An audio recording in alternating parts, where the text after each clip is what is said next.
How's it going, everybody, and welcome back to my Tsukihime Arcueid route playthrough.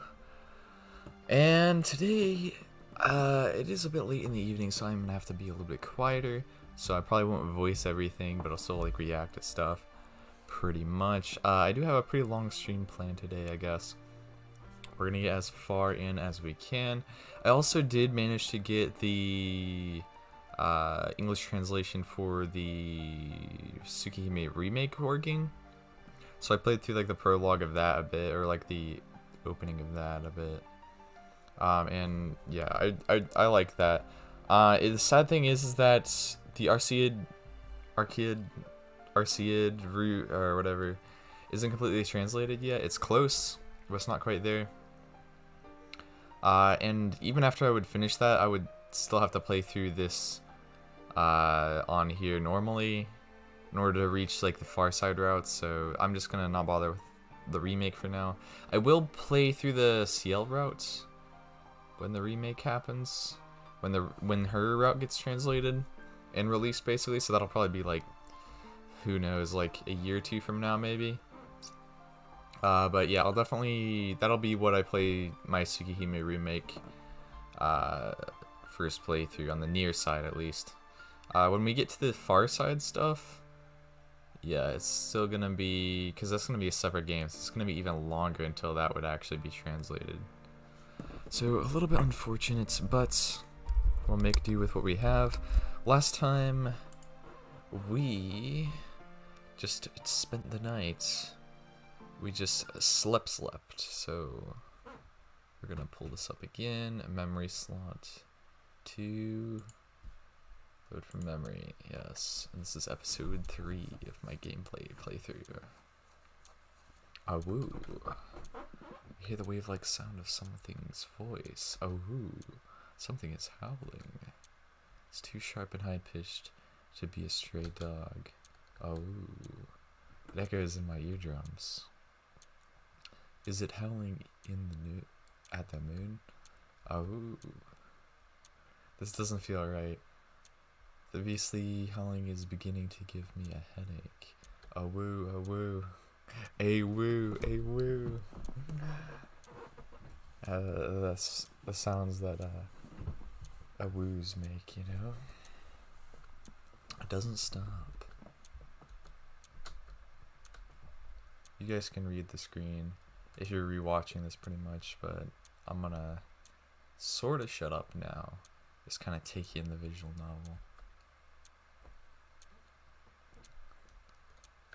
Just shut up already. I wake up. I can't hear the sound of the dog barking outside the window. The clock indicates it is just past 11. But yeah, I guess I'll read it out loud. This is more than just a neighborhood nuisance. Damn, I can't sleep like this. The dog's howling comes from somewhere near the mansion's fence. It doesn't seem like I can go back to sleep at this rate.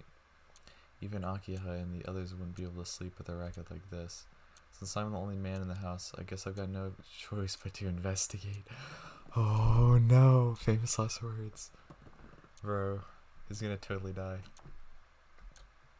I think it's coming from the right side of the mansion. I open the curtains and check what's happening outside. And outside the room is a large tree. On one of the branches is perched a blue crow. A blue crow? Bro, that's horrifying. Look at those red eyes. In the dark night, I can see nothing but black, and yet it's quite clear to me that the crow is blue. I've never seen or even heard of a blue crow before. It glares at me.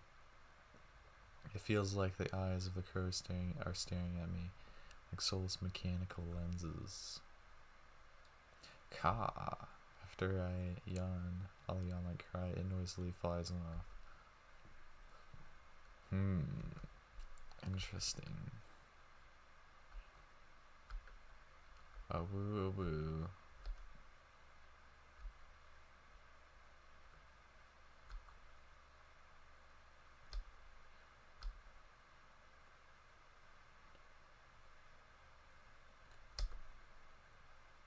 minutes, he left. Something's going on. The howling echoes through the night. The sun is definitely coming from the right-hand side of the mansion. For some reason, my throat feels dry. The high walls stretch their way around the mansion. Getting my throat, I head towards where the dogs must be gathered. He probably shouldn't go out there. Just saying, but his house probably has some sort of like barrier that protects them inside of it. And that's why there's such a strict curfew or something. I arrive at where the howling originates, huh? The howling doesn't stop, but there are no signs of any dogs. All there is a person. Under the light, the street light that carves apart the darkness, stands a man in a dark coat. The howling is coming from right beside him. There are no dogs to be seen anywhere. The man in the coat is pretty tall.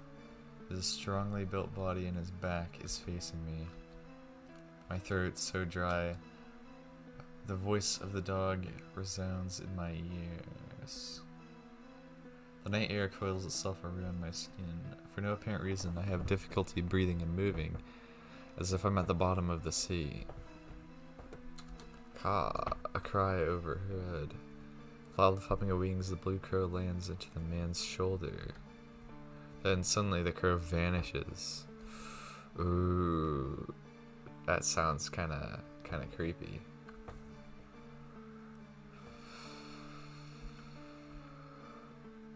The man in the black coat turns around. Oh gosh, this dude looks creepy.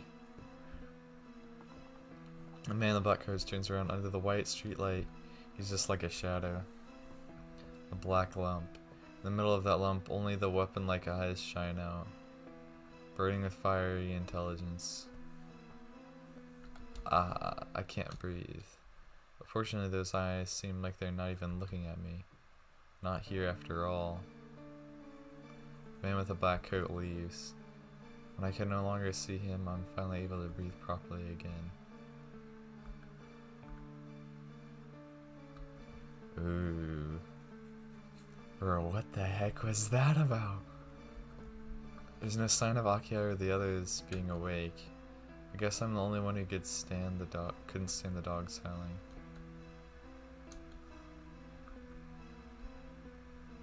Why am I trembling? Looking down, my fingers are trembling. My entire body is shaking. My back feels very cold. Yo, how's it going?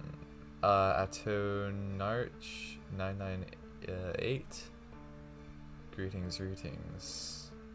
Welcome for stopping by the stream. We're playing Tsukihime.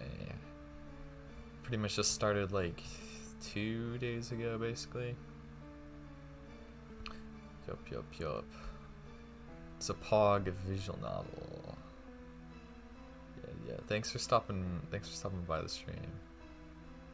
Cool. Let's see. I feel dizzy.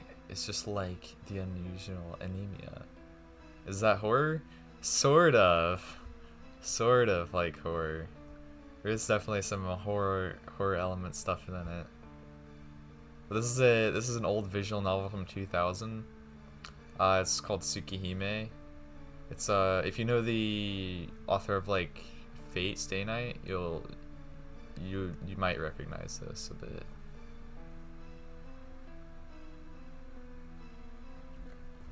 I get the feeling of falling towards the floor.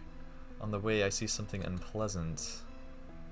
Oh gosh, the cracks. Okay, if I see jump scare, I'll scream like a chapter 2 maybe. Yeah, there's no jump scares. It's so old that like there's like not really any animation completely. It's pretty much just like PNG images just placed on the background, so I ain't got nothing to worry about. Even though I'm wearing my glasses, I can still see the lines. I hadn't seen them at all for a long time, so my reaction is magnified. I feel sick. By the way, I'm playing Genshin. Nice. Yeah, I'm sort of taking a break from Genshin. Because, like, I don't know. I still need to explore everything, and I enjoy doing that, but, like, I'm just taking a break at the moment. I haven't even posted any YouTube videos in, like, week and a half pretty much, so I'll probably get back into it when we get more substantial Sumeru stuff though. But yeah, other than that, I'm gonna get back to playing the game. What's going on? I don't understand. Only that as long as my eyes are open, scribbles fly everywhere across my vision. It's a bad dream. Somehow I managed to collapse into bed. Yes, I should sleep. That's the easiest way to deny what I'm seeing. My body doesn't move as I want it to. All I should do is lie and fall fast asleep like a corpse. Ooh. Did you get Yalan? Yeah, I did. I wish this didn't go like the best though. Which was sad. Ooh, chapter 2. Inversion Impulse 2. Oh wait, was that second day? I think I was at Inversion Impulse the first time maybe. Since they told me. My eyes could see the points where things could easily be broken. And if that thing were to be a person, then what I would see would be their vital spots. Lines which, if cut, could break something apart without any effort. With those lines, even things as hard as steel could easily be cut. In other words, everything in existence has its destiny of breaking internalized within it. This is something inescapable for anything with a physical form, Shiki. That's what Sensei had said. I was still a child back then. I remember finally understanding what she meant and getting scared. In other words, the world is full of cracks, and it could collapse at any instant. If there are scribbles all over the ground, then there is a possibility that the earth would start breaking apart if I walk over it.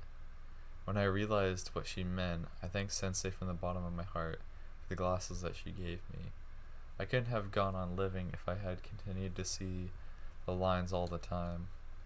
The points where things could easily be broken. There isn't a single advantage to being able to see them. At least that's what he thinks right now. Just wait until later. Might be quite advantageous. Good morning. I hear an unfamiliar voice. It is morning. It is time for you to awaken, Shiki-sama. Stop calling me Shiki-sama already. I told you yesterday it sends chills down my back. I wake up.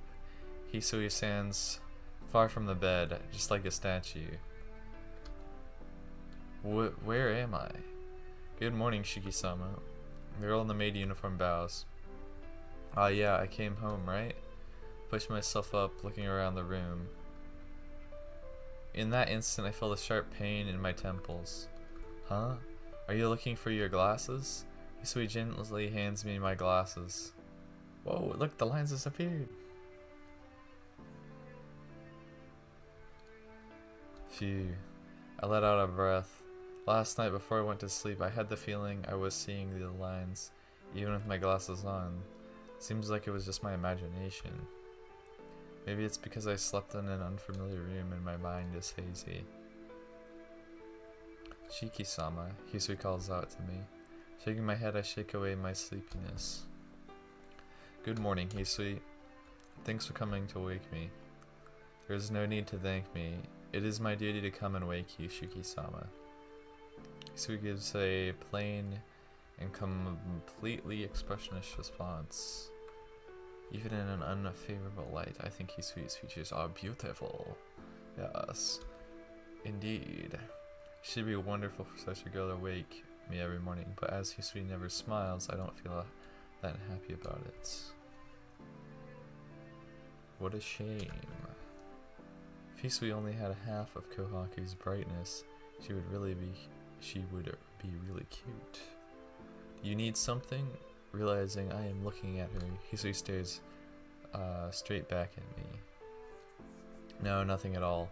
Waking up with you there makes me feel like I'm really at the Tono mansion. Now then, getting off the bed I stretch out both arms. Suddenly I realize I'm wearing pajamas. I'm sure that yesterday, huh? I thought I slept in my uniform last night. Yes, since it's bad for your health to do so, Nissan changed your clothes and put you to bed afterwards. That's funny. Hisui explains it as something perfectly natural. I see. She changed my clothes. It's true that I could have caught a cold if I just slept like that. That's superstition. Darn Japanese people and their superstitions. Like a lot of superstitions originated over there, pretty much. Kind of funny. Definitely find it funny. What's the kind of a tentative service you'd expect from a maid? Hey, wait a minute. I quickly check my pants and underwear. My pants are brand new pajama pants. Even my underwear is new. What? Oh, I want to say, what the hell did you do? But somehow the words are stuck in my throat. I've got to calm down and think things over for now. Let's see. First of all, half the blame belongs to me. And the one who changed me wasn't Hisui. It was her sister, Kohaku-san. Oh wait, that changes things. I thought it was like... I saw Akiha changed his clothes or something. That's kind of funny, but bro... Kohaku... Bro, Bro, Kohaku best girl already, just saying. Bro, and she's like the last to route, so... Oh my god, it's gonna be well worth their wait though, I think. And we're only in the first few chapters. Hisui, guess what is it? You don't have to do anything uncalled for like this from now on. If you have to, please wake me up. I can change myself, so I'd like to do so. My face is a deep red as I say all of this. Hisui obediently nods in affirmation. Your uniform is folded and waits you over there. Please come to the sitting room after you have changed. Damn it, how careless could I be? It was careless of me to begin with when I fell asleep on the bed like that. But to not have woken up while I was being changed is over the top. Usually I would have sensed it, but maybe I was just really tired. Complaining to myself isn't going to change anything. I can't just keep standing here talking to myself like an idiot. I'd better hurry up and change than go have breakfast.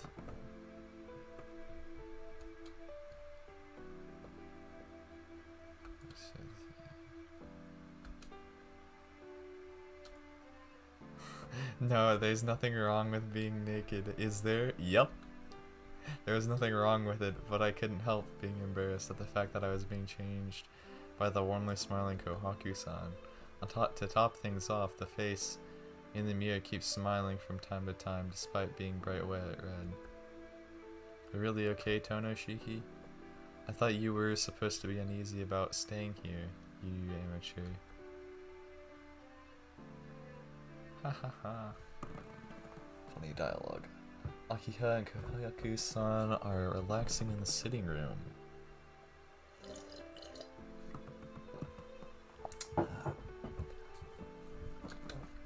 Akiha is wearing the uniform of the Asagami Ladies Academy. Asagami Fujino from Karno Kyokai. A famous school for young girls. Huh. I wonder if there's a relation there of some sort. Story connection. Who knows?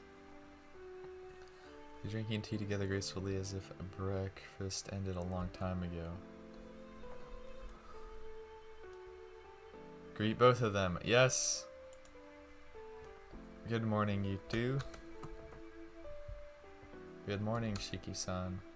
Wearing a white apron that suits her, Kohaku-san replies with a smile that could not possibly be any larger.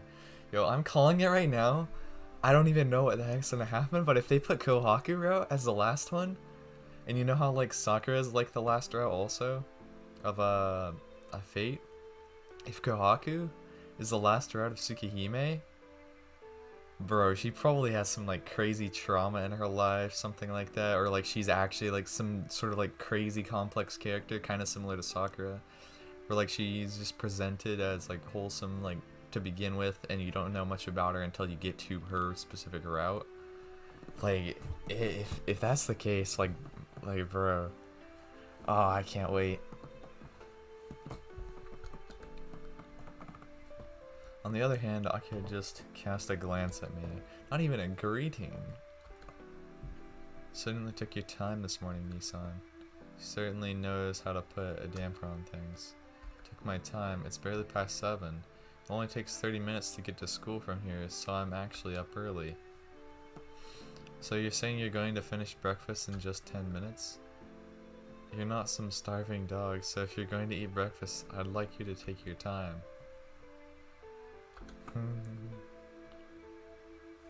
Akiha's words really do have thorns.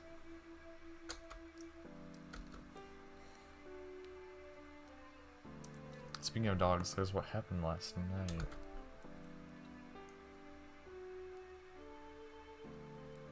Oh, what happened last night? Does that happen every night? What? Akita tilts her head slightly in response to my question. Seems the point of my question has completely failed to reach her. Talking about what happened last night, that noisy woof woof woof racket. Even you wouldn't be able to sleep with that going on, right? Nissan, what are you talking about? Nani? I'm talking about last night, of course. Around 11 at night. Some stray dogs were barking their heads off. Akiha and Kawaku-san exchange looks, and then together they both look back at me. It's like they think I'm some kind of a nutcase. I can't just let this slip by. Fine, I'm not asking you anymore, Akiha. Kawaku-san, it was really noisy last night, wasn't it? Was it really? I didn't think the wind was quite strong. But the only unusual things I found while looking around late at night was you, sleeping in your uniform on top of your bed. Ah yes, be more careful from now on. What? What happened, Kohaku? Oh no. Interrogation time. Kohaku going, oh no. Oh, nothing in particular. Shishin just has bad sleep posture, that's all. Kawaku-san dodges Akiha's question with a smile. Bro, if Akiha, I mean if Kohaku-san is behind that whole event and that kind of stuff, that would actually be like incredibly crazy. But we'll have to just wait and see. It'll probably like take forever. Come to think of it, Kohaku-san is calling me Shiki-san now. Whoa, that's so nice. Seems like Hisui passed on my message from last night. Are you sure neither of you noticed? Those dogs were barking for about 30 minutes straight last night. Woof woof. If that isn't noisy, I don't know what is. Haha. Really was woof woof panic, wasn't it? Somebody got the feeling Kawaku-san has missed the point. Huh? What the? That's basically how it was. I don't remember anything like that. You don't either, do you, Kohaku? No, I don't. Sorry, Shiki-san. There wasn't anything particular like that last night that I can remember. But what did happen? What was going on? The only possibility left I can think of is that Nissan had a dream about it. Well now she mentions it, maybe it was a dream, but you must have had a nightmare because you aren't used to the mansion yet, Nissan. Oh, I know what. If that stray dog barks again tonight, perhaps we shall start an extra vicious guard dog here. A malicious giggle comes out of Akiha. I am now out of time, so please excuse me, Nissan. Please do take care not to get attacked by any dogs on your way to school. Haha. Akiha leaves the sitting room. Kawaku-san leaves to escort her to the doorway. Well, seems like a good time to come to a conclusion. Given what's happened from last night until now, it's a no-brainer to work out that for some reason Akiha really hates me.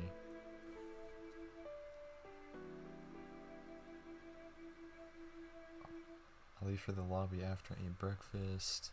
Kawaku-san made for me.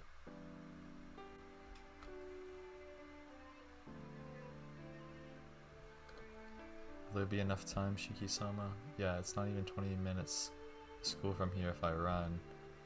It's 7:30 now, so I could make it even if I take the long way.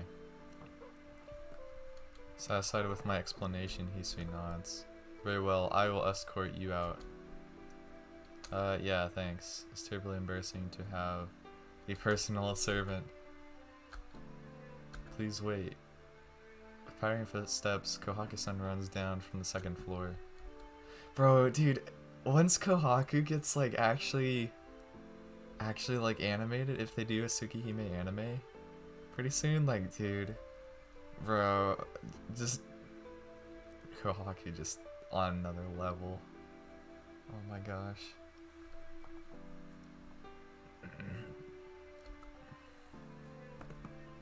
Huh? Weren't you with Akiha? Lady Akiha goes to school by car. Since I had something to give you this morning, I stayed behind. Something to give me? Yes. This came from the Arima family yesterday. Akiha-san smiles. But I have all my luggage ready. The things I used while I was at the Arima's house all belong to them, so I've got my own clothes. Really? This was sent here nonetheless. Kohaku-san sent me a thin wooden box, perhaps 20 centimeters long. Ooh. Bro, something. Okay, I've never seen this before. Well, apparently it was left to you by your departed father. It was to be given to you in the will. By the old man. I can't feel anything about that. It's for the old man who expelled me from his mansion 8 years ago doing leaving me things. Oh well, Kohaku-san, please take it to my room for me. Dude, I wonder what's actually in there. Gonna have to wait until after school, probably. Kohaku-san is staring intently at the wooden box. Seems almost like a child who wants a toy. Stare. No, she is a child. I get it. You want to know what's inside, right? Oh, not at all. I merely wondered for a moment. Like I said, you do wonder what's inside. Alright, let's open it. 1, 2, 3. The dry sound the wooden box opens. Inside there is a 10 centimeter bar of thin iron. It's an iron bar. Undecorated and worn, it has a finger marks all over it. The old man must have really hated me to leave me a piece of junk like this. No, Shi-san. It's a fruit knife. Kohaku-san takes the iron bar out of the box. See, isn't it one of those folding knives? Ooh. With a chink, a 10 centimeter blade pops out from the bar. See, it certainly is a knife. It's old, but it seems pretty old. Pretty solid. The year and the area it was made and is written on the back. Kohaku-san erases the blade and hands over the knife. This is basically like a retractable blade kind of thing. There's a number written on the grip. Character 7. Under the character Knight. 7 Knight. Nissan, there's no era by that name. It just says Nanatsu Yori. Surprised, I turn around. Hisui, who had been silent till now, was looking at the knife over my shoulder. You surprised me, Hisui. You should say something. You don't have to look over my shoulder like that, you know. If you want to see it, I'll show it to you. What was she blushing? Please excuse me. It's so beautiful that I could not help myself. Beautiful? Really think it's beautiful? It looks kind of beat up to me.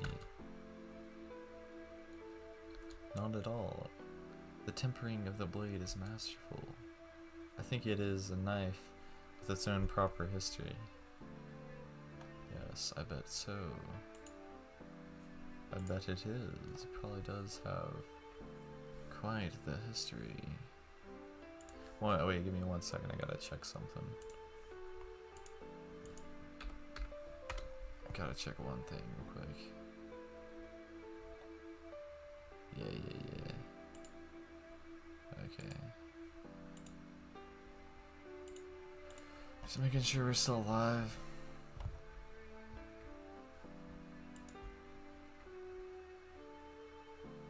Well, not making sure we're still alive, I'm making sure it's looking good on here. Bro, I love making anime content. It's so fun. I just wish I could actually get more subscribers and traction on videos, but that takes a while to actually get there, so What if we keep playing light novels? We keep playing visual novels then. I don't know, that might become what we get known for. And I would not mind whatsoever, because they take a long time, there's plenty of content, and yeah.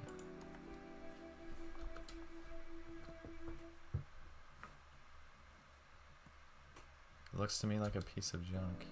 But since Isui seems so convinced, I begin to feel the same thing. Huh. In its own way, I guess it's not such a bad inheritance. 7 nights. Maybe that's just the name of this fruit knife. Maybe though, I can't imagine him naming a knife like that. Whatever the case may be, it's obvious that it's an antique. Well, in any case, I believe in taking what's given to me. I replaced the blade and put the knife in my trouser pocket. Good choice. Good choice. Shiki-sama, have you enough time? I have to get going. Okahaka-san, thanks for the delivery. You're welcome. Kohaka-san smiles and waves. Through the doorway, I pass through the garden. Commotion. On the right side of the mansion. Heard that someone found bloodstains on the road east of the mansion. Bloodstains? You mean leftover blood?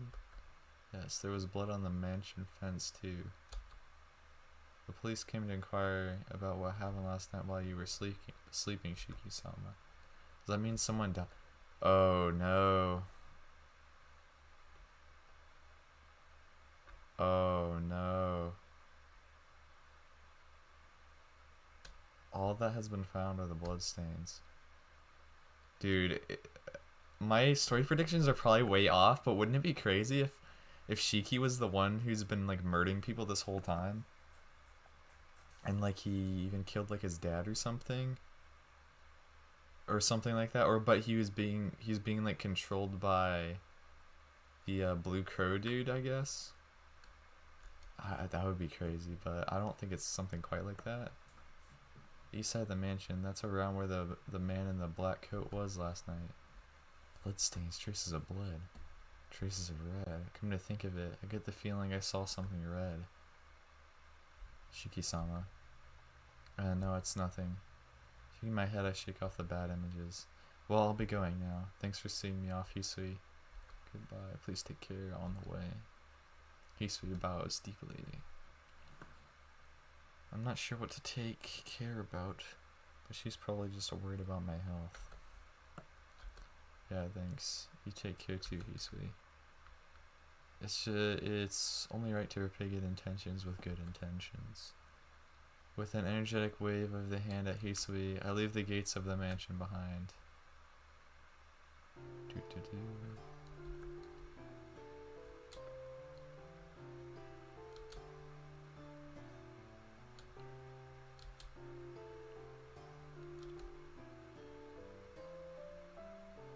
Apparently there are not many who live around here. 7:30 in the morning.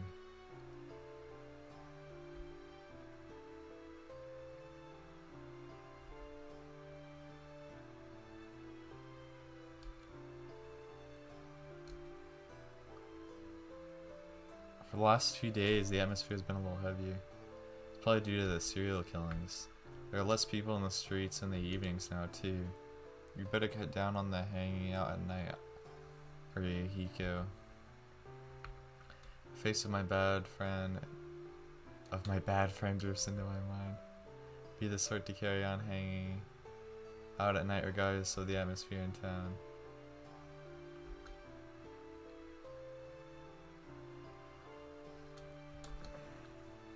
Only about 10 minutes until the school gates close. I dash along the asphalt street so I won't be late.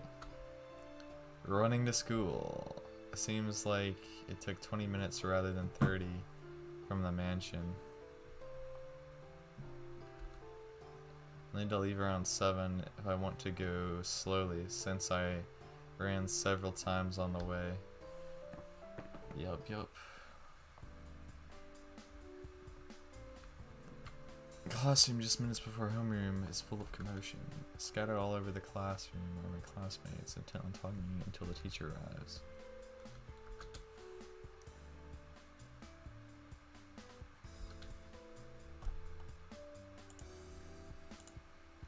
Yo, you're late, Tono. Yo, look at it, who it is. It's Ari. Good morning, Tono-kun. He's accompanied by someone very unexpected. Senpai, why are you in our classroom? Dumbfounded, I point to CL Senpai like I'm looking at a ghost, huh? Is it so unusual? I was just wondering if you were in class, so I had to come over to see you, Tono-kun. Unusual, the seniors never come to the junior classrooms.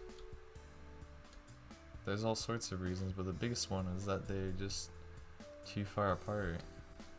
Oh, I see. Senpai nods with a serious face. You don't have to worry about that. Despite my appearance, I'm a fast runner. It takes me less than a minute to get to my class downstairs from here. Senpai emphasizes her point. I guess she's not just the kind of person who cares what other people think. Quit whining, Tono. What's wrong with it anyway? Senpai here because she wants to be. Ari being Ari plunks himself down on my desk and starts up a merry conversation with Senpai. I don't mind, but you ought to get back to your class 2 minutes before homeroom starts, Senpai. I feel tired for some reason. Sighing, I sit down. Inui-kun, it seems Tono-kun is feeling down. Yeah, he's probably feeling irritable because he's not used to his life after moving. Tono doesn't mind most things, but he's got a bad habit of throwing a fit when faced with things that he doesn't understand. Doesn't look like the type to get angry. No, that's not true, Tono. You see, is usually pretty mature, but when he encounters something he doesn't understand, kaboom!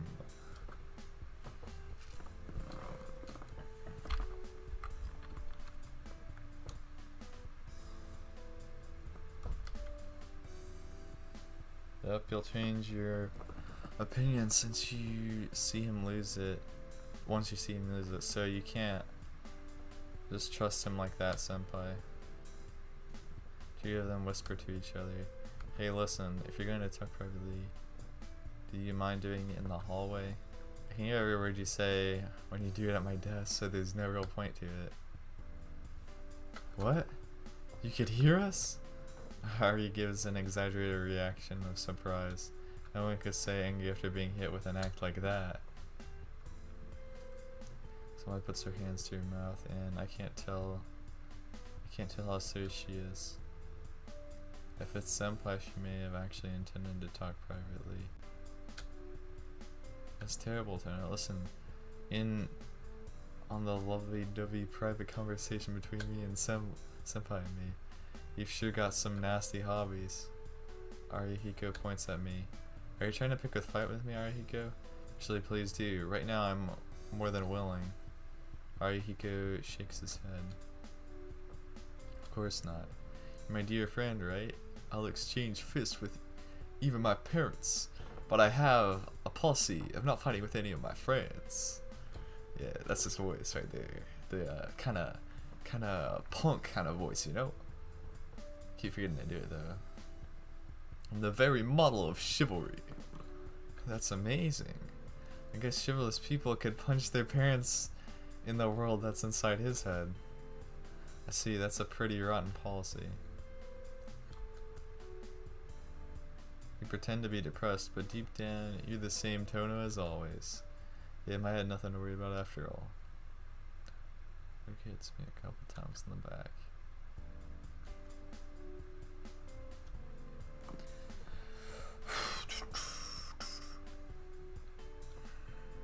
Hiko hits my back some more.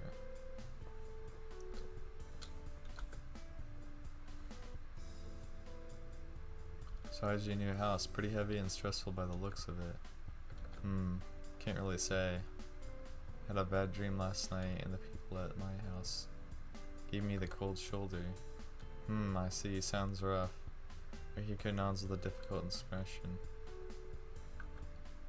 And Senpai is silent, staring at us while we have our trivial conversation. Senpai. Tonaka, you really do get on well with Inui-kun. Are you serious, Senpai? You must need 3 glasses of it. That's what you think after seeing what just happened. No, not now, Tonaka. You really reacts when you're with Inui-kun. Really open and trust him a lot. Senpai smiles happily for some reason. Exchange looks and tilts our heads. Oh, I'm so envious. I really admire how your friendship allows such understanding without you getting worried over each other. Senpai is impressed. Whoa. It's just that you two don't realize it. But maybe it'll end if you do. In that case, it'd be best if you two just remain as you are. Yes, truly a miraculous balance.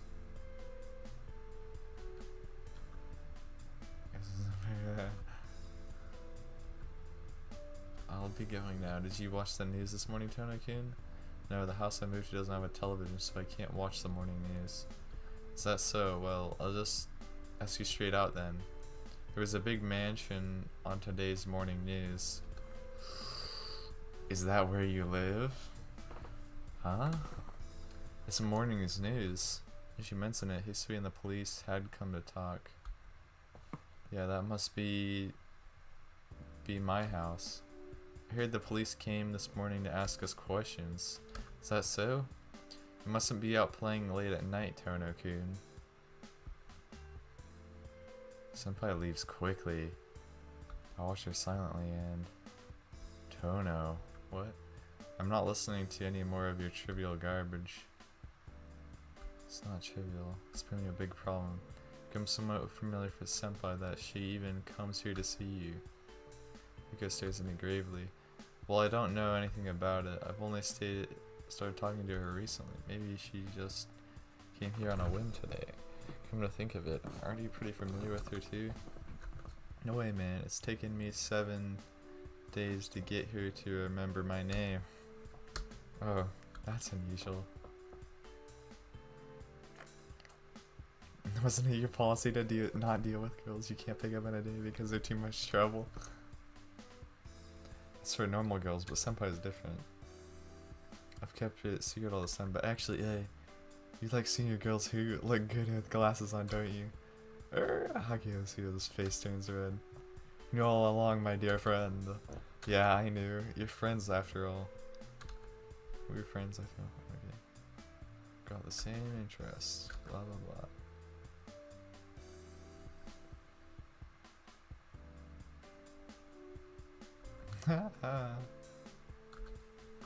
That's why you're into the same type of woman. Arcueid nods in agreement and heads back towards his own seat. I guess it was a short friendship, Tono. Yeah, exactly right. We have Arcueid off. The teacher comes in at about the same time. Alright class, today we're gonna learn about homicide. Do you know what homicide means? It appears as if one of us in this class does know what homicide means. Shiki Toto, could you stand up and tell us what homicide means? Who knows? I bet he does know what homicide means. The morning lessons are over. Ariko has gone ahead to the cafeteria. Now where should I have my hot lunch? Once again, he doesn't have his lunch pail. But I could select it anyway.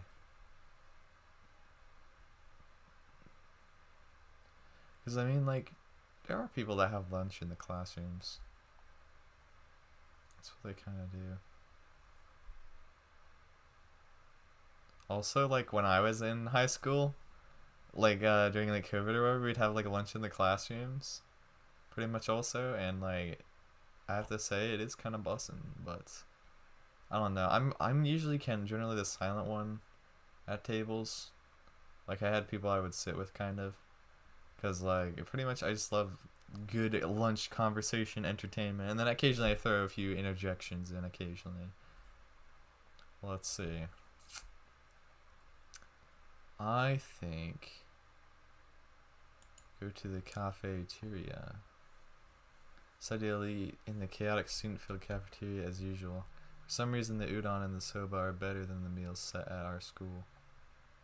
The meal sets at our school, so next year I decided to have some udon.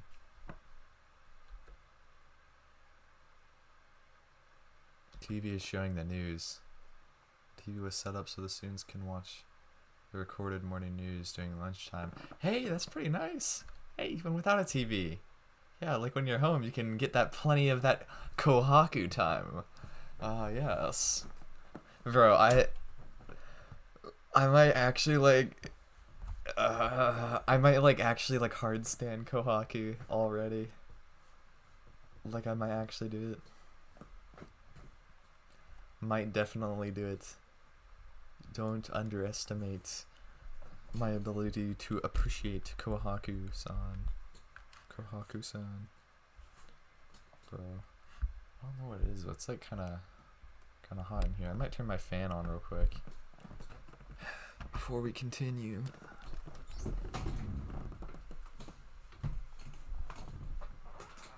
Oh, and also I got M&M's. I forgot about that.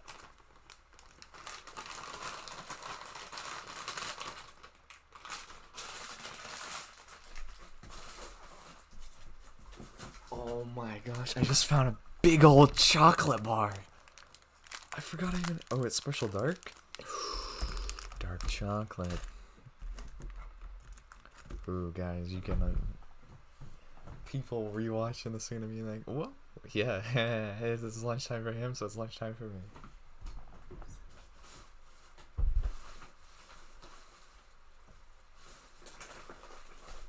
I also got some other stuff in here.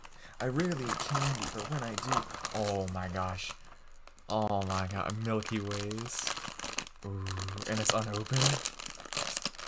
You hear that? That's the sound. That's the sound of delicious Milky Ways. Oh my gosh.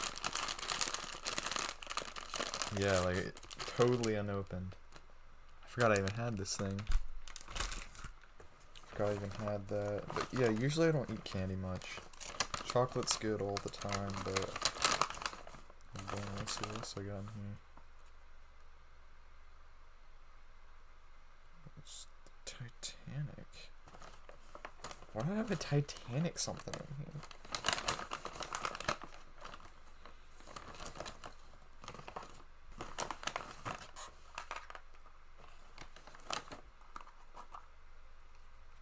Oh, no, that's okay.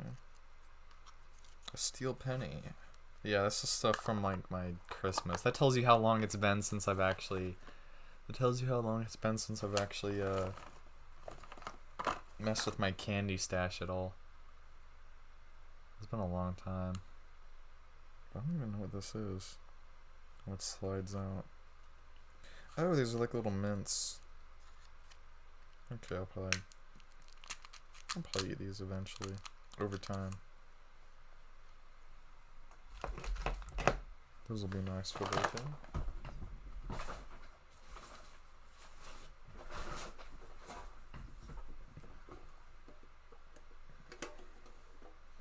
Yeah, this part, just ignore me. Ignore me right now.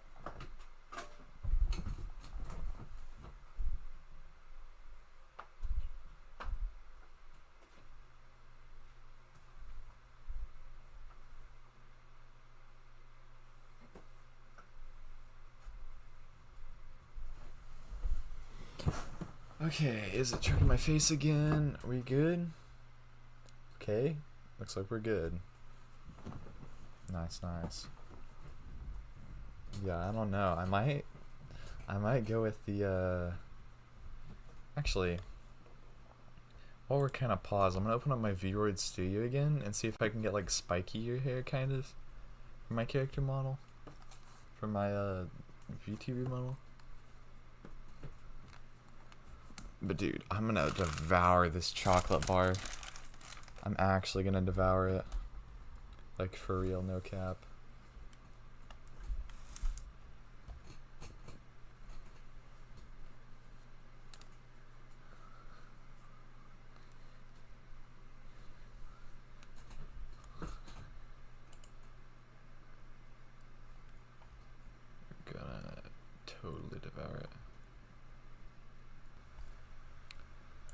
Back into the visual novel. Ooh, that was way longer than I expected. I couldn't even get the stuff to work at all. He is an unidentified killer, leaving no trace and acting with no motive.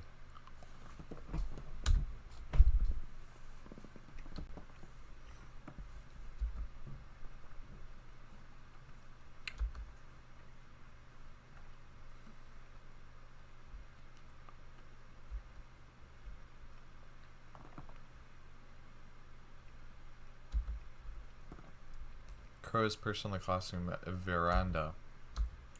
Not the blue crow from last night, just an ordinary black one.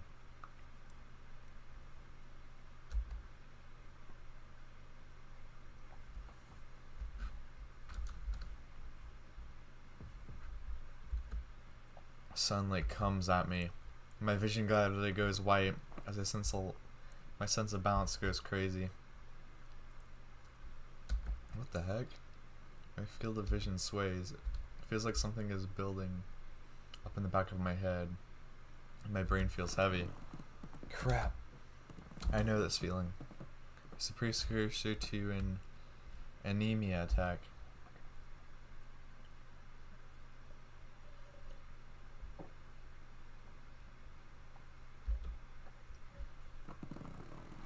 If I had to describe it, it would say it feels like darkness is pushing from my brain outwards towards my eyes. From the brain outwards towards the eyes. I don't know. I think I've had stuff like that before.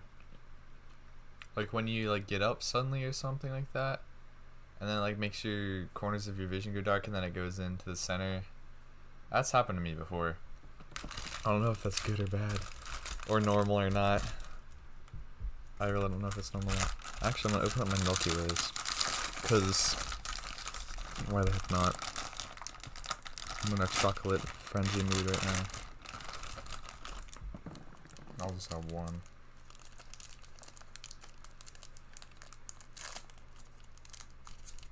But yeah, this is a bit of a strange stream, but we're gonna be here like a long time.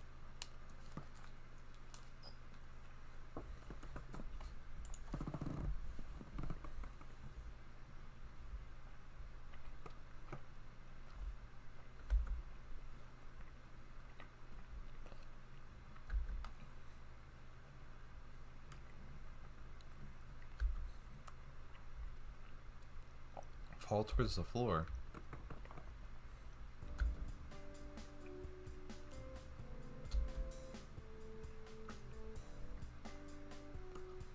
Bro, like he's hallucinating like crazy now.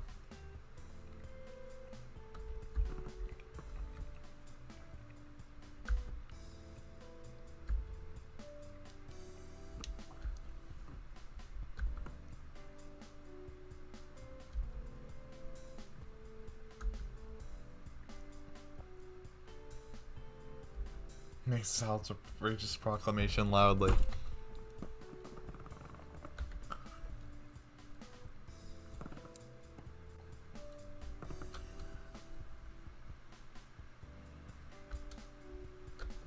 Sheesh, I don't know what's with him.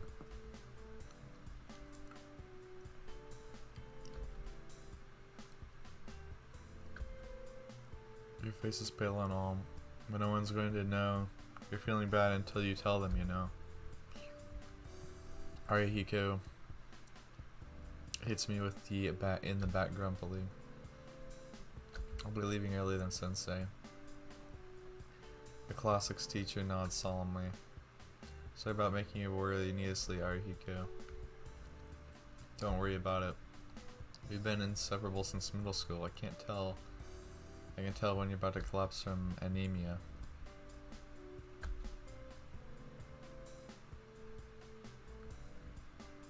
I drag my body out of class.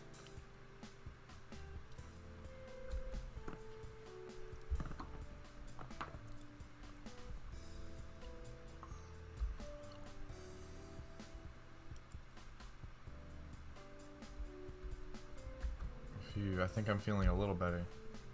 Breathe in the outside air and feel a little rejuvenated. Sheesh, I'm surprised at my own body. 8 years ago, the price recovering from that near-fatal injury was becoming prone to sudden anemia. When I first left the hospital, it would happen at least once a day.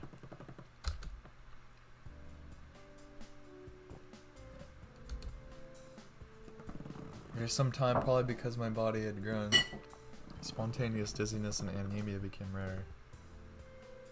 I don't know, but it seems every time there's a crow, like he just collapses as if dead.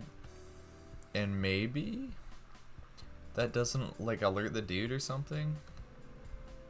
That would be kind of interesting. From time to time, things still trigger dizzy fits, and I still lose consciousness. Today I was lucky that Arcueid caught me. Usually I wind up passed out on the floor. Taking a slow deep breath, I draw fresh air into my lungs. I can feel the blood pulled around the center of my head, begin to swirl around again, so I head away from the school.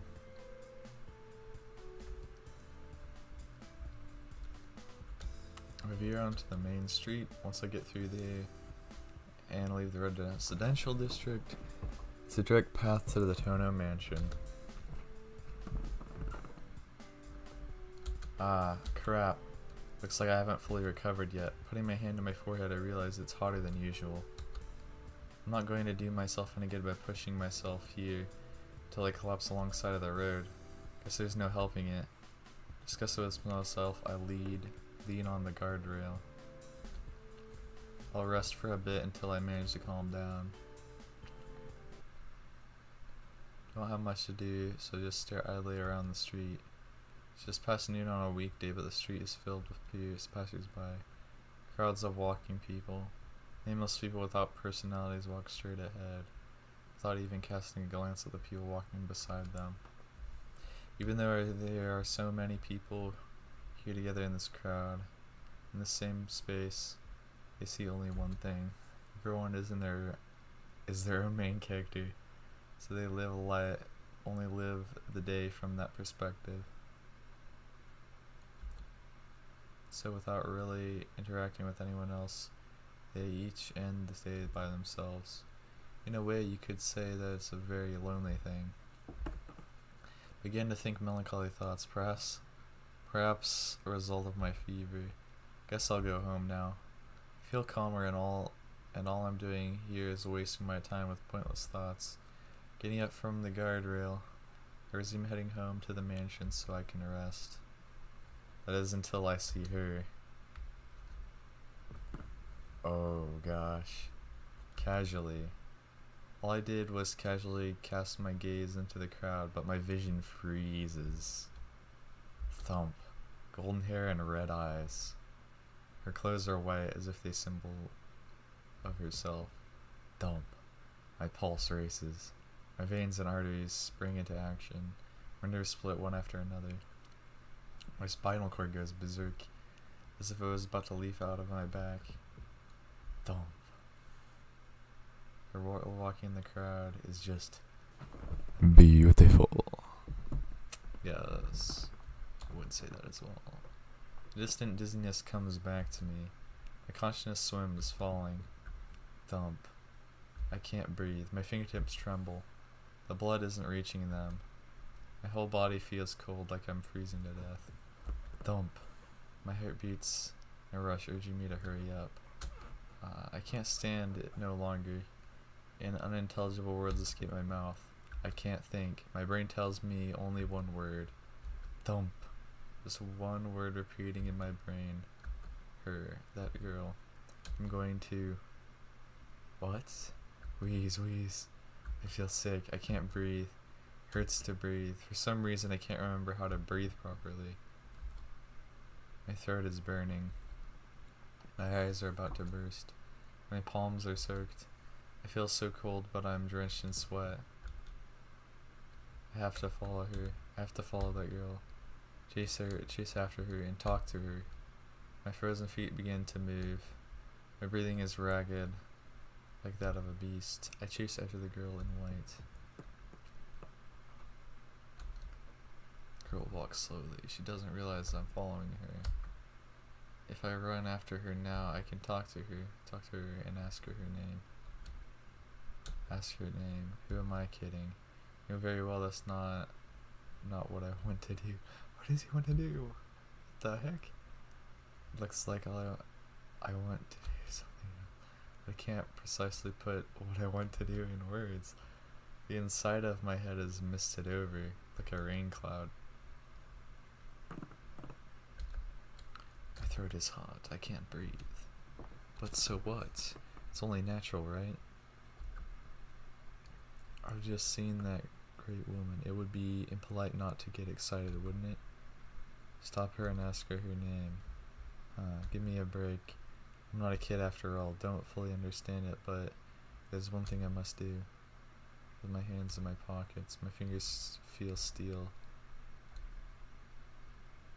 How fortunate.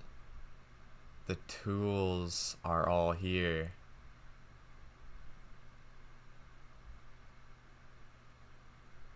Bro. She walks. I leave plenty of room between us, so she won't notice.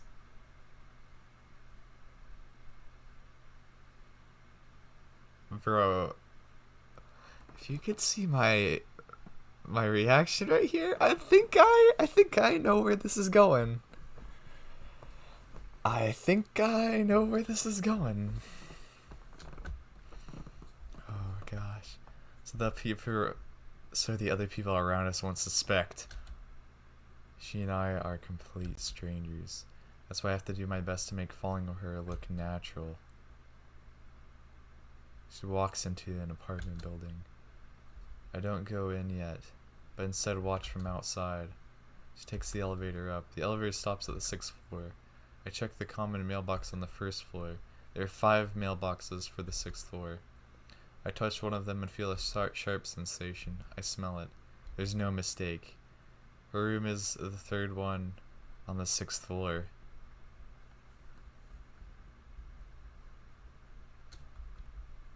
I enter the elevator and press 6. I'm excited. I grip the knife on my pocket tightly while in the small elevator. She's very close by. Just a little more and I can blank. Oh my gosh, what's happening? Just thinking about it makes me feel ecstatic. My whole body feels like a sexual organ just before the climax. I get off the elevator. The 6th floor corridor is empty. This is good. Quickly. I want to do it. Bro, is he going? What is? I arrive in front of room 3. I'm about to press the doorbell when I stop. These glasses are in my way. I can't do what I've come to do with them on. It's a promise, Shiki. You should never cut those lines thoughtlessly. Long ago, a woman once told me such a thing, but right now neither her name nor her face comes to mind. Slowly I remove my glasses. I can see the black lines. And not just them. Something happened to my eyes? Apart from those abominable lines, I can see points like black holes. Countless numbers of them. I don't know myself. What I'm trying to do. Why I'm trying to do this. What does Tonoshiki want to do with that girl? Oh gosh. Still not knowing, I push the doorbell. Yes, I hear the voice behind the door, and the door opens a crack. In that instant, I slip through it. The girl says no, she tries to say. She will never get to finish what she tried to say, because I cut her apart before she could.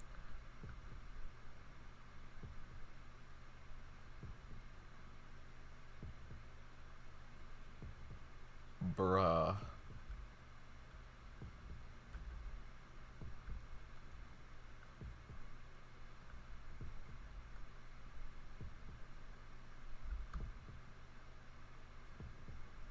In that instant, I slipped through the door. Not taking even a second, I draw the knife across the lines running through the girl's body, stabbing, slashing, piercing, driving, splitting into pieces. Completely and utterly, I kill her. The black lines that divide her into 17 pieces, through the neck, back of the head, from the right eye to the hips, upper arm, lower arm, right ring finger, left elbow, left thumb, middle finger, left breast, from the rib of the heart, from the stomach to the abdomen in 2 places, left groin, left thigh, left leg, left toe, all of them. As I pass by her, not even taking a second, truly in an instant entirely, I dismantle her into 17 pieces of meat.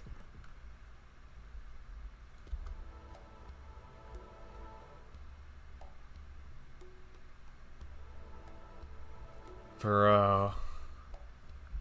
What in the world? I can hear an incredibly dumb sounding voice. It doesn't feel like the voice is coming from my own throat. Dizziness. Immense pieces of the girl lie before my eyes. Red blood all over the wooden floor, like an overturned bucket of water. This is the choking scent of blood. The cuts are very clean, so her insides don't spill out. Only the color of red goes across the ground. Strange. There was nothing in the room. Nothing but the girl's scattered limbs and me, standing there dumbfounded. Bro, this is actually crazy. Okay, this is like for real. It's taken a turn for the darker already. A sea of red blood is spreading over the floor. In my hands, I grip my knife, the murder weapon. She's dead, but of course she is. She wouldn't be human if she was still alive. Why? There's nothing to ask. I just did it with my own hands. With my own hands, cleanly and instantly. I cut apart this girl I don't even know. Oh my gosh, I killed her. Yes, there's no mistaking it. Or am I mistaken? There's no need for me to do such a thing. That's why it's a mistake. It has to be a mistake. But I had no reason from the start. That's why it's a mistake. It has to be a mistake. The red blood flows all over the floor, so the dark red stain creeps around my feet. Ah. Surprised I lift my shoe. But I'm too late. Like coal tar, her blood makes a thread connecting the pool on the floor and my foot. It's red blood, the color I hate, still flowing even now. All because I cut her apart. It wasn't me. Yes. Has to be a mistake. A mistake. A mistake. Well, a mistake. Definitely a mistake. This is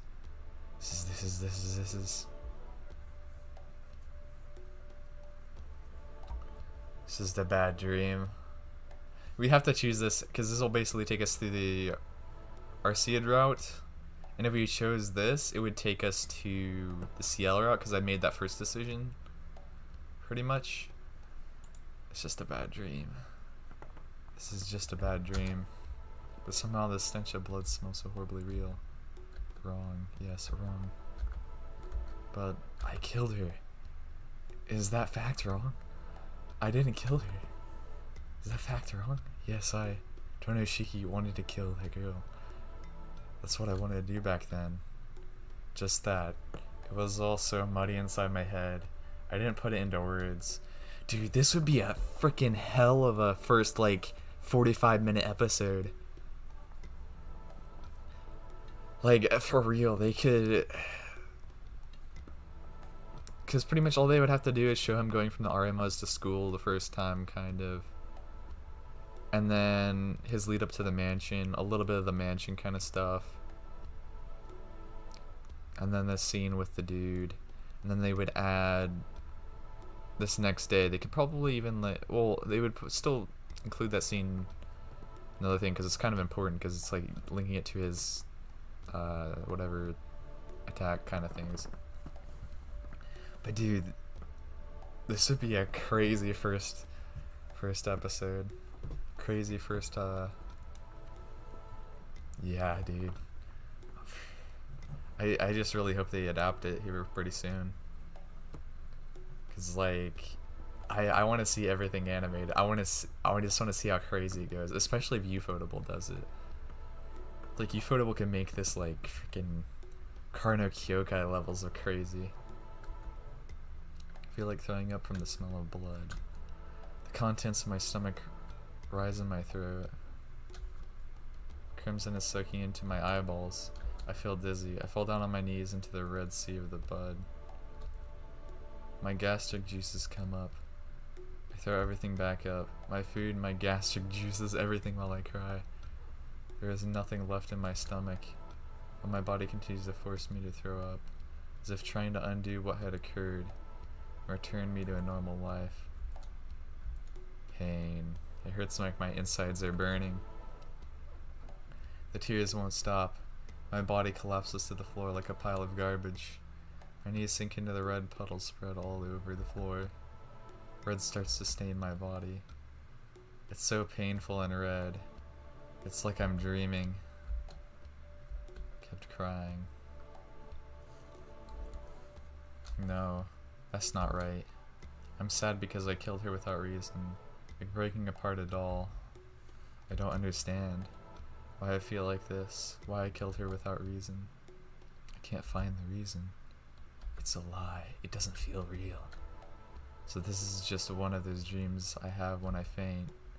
It's a lie. Besides, how can someone cut apart someone like that with just a knife? I read it in a book once. It takes a whole day of strenuous labor to cut someone up, even when using a saw. That's crazy. That's why there's no way I could possibly have done such a thing with just a knife. These lines never existed in the first place. Everything was all just an illusion I had fallen for. It's a lie.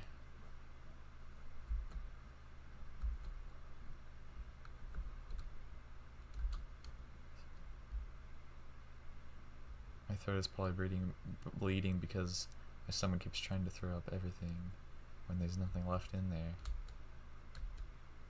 It hurts, that's why. This isn't a dream, and I'm just lying to myself.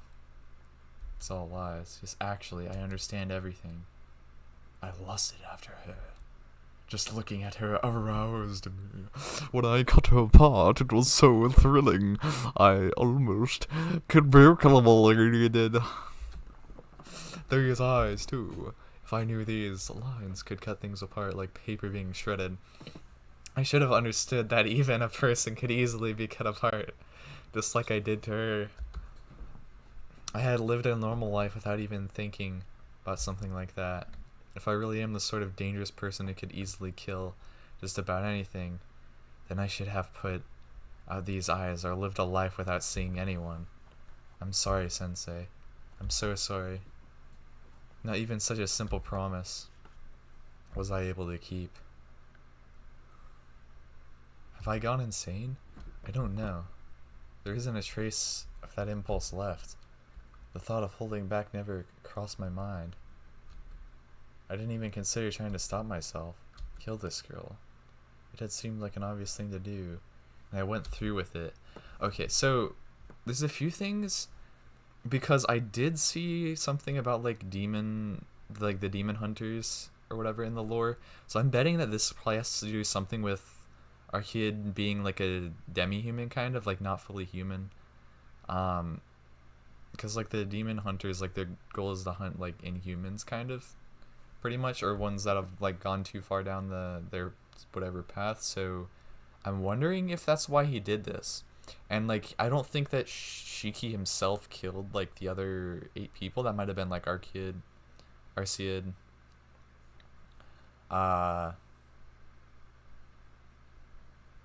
might have been her.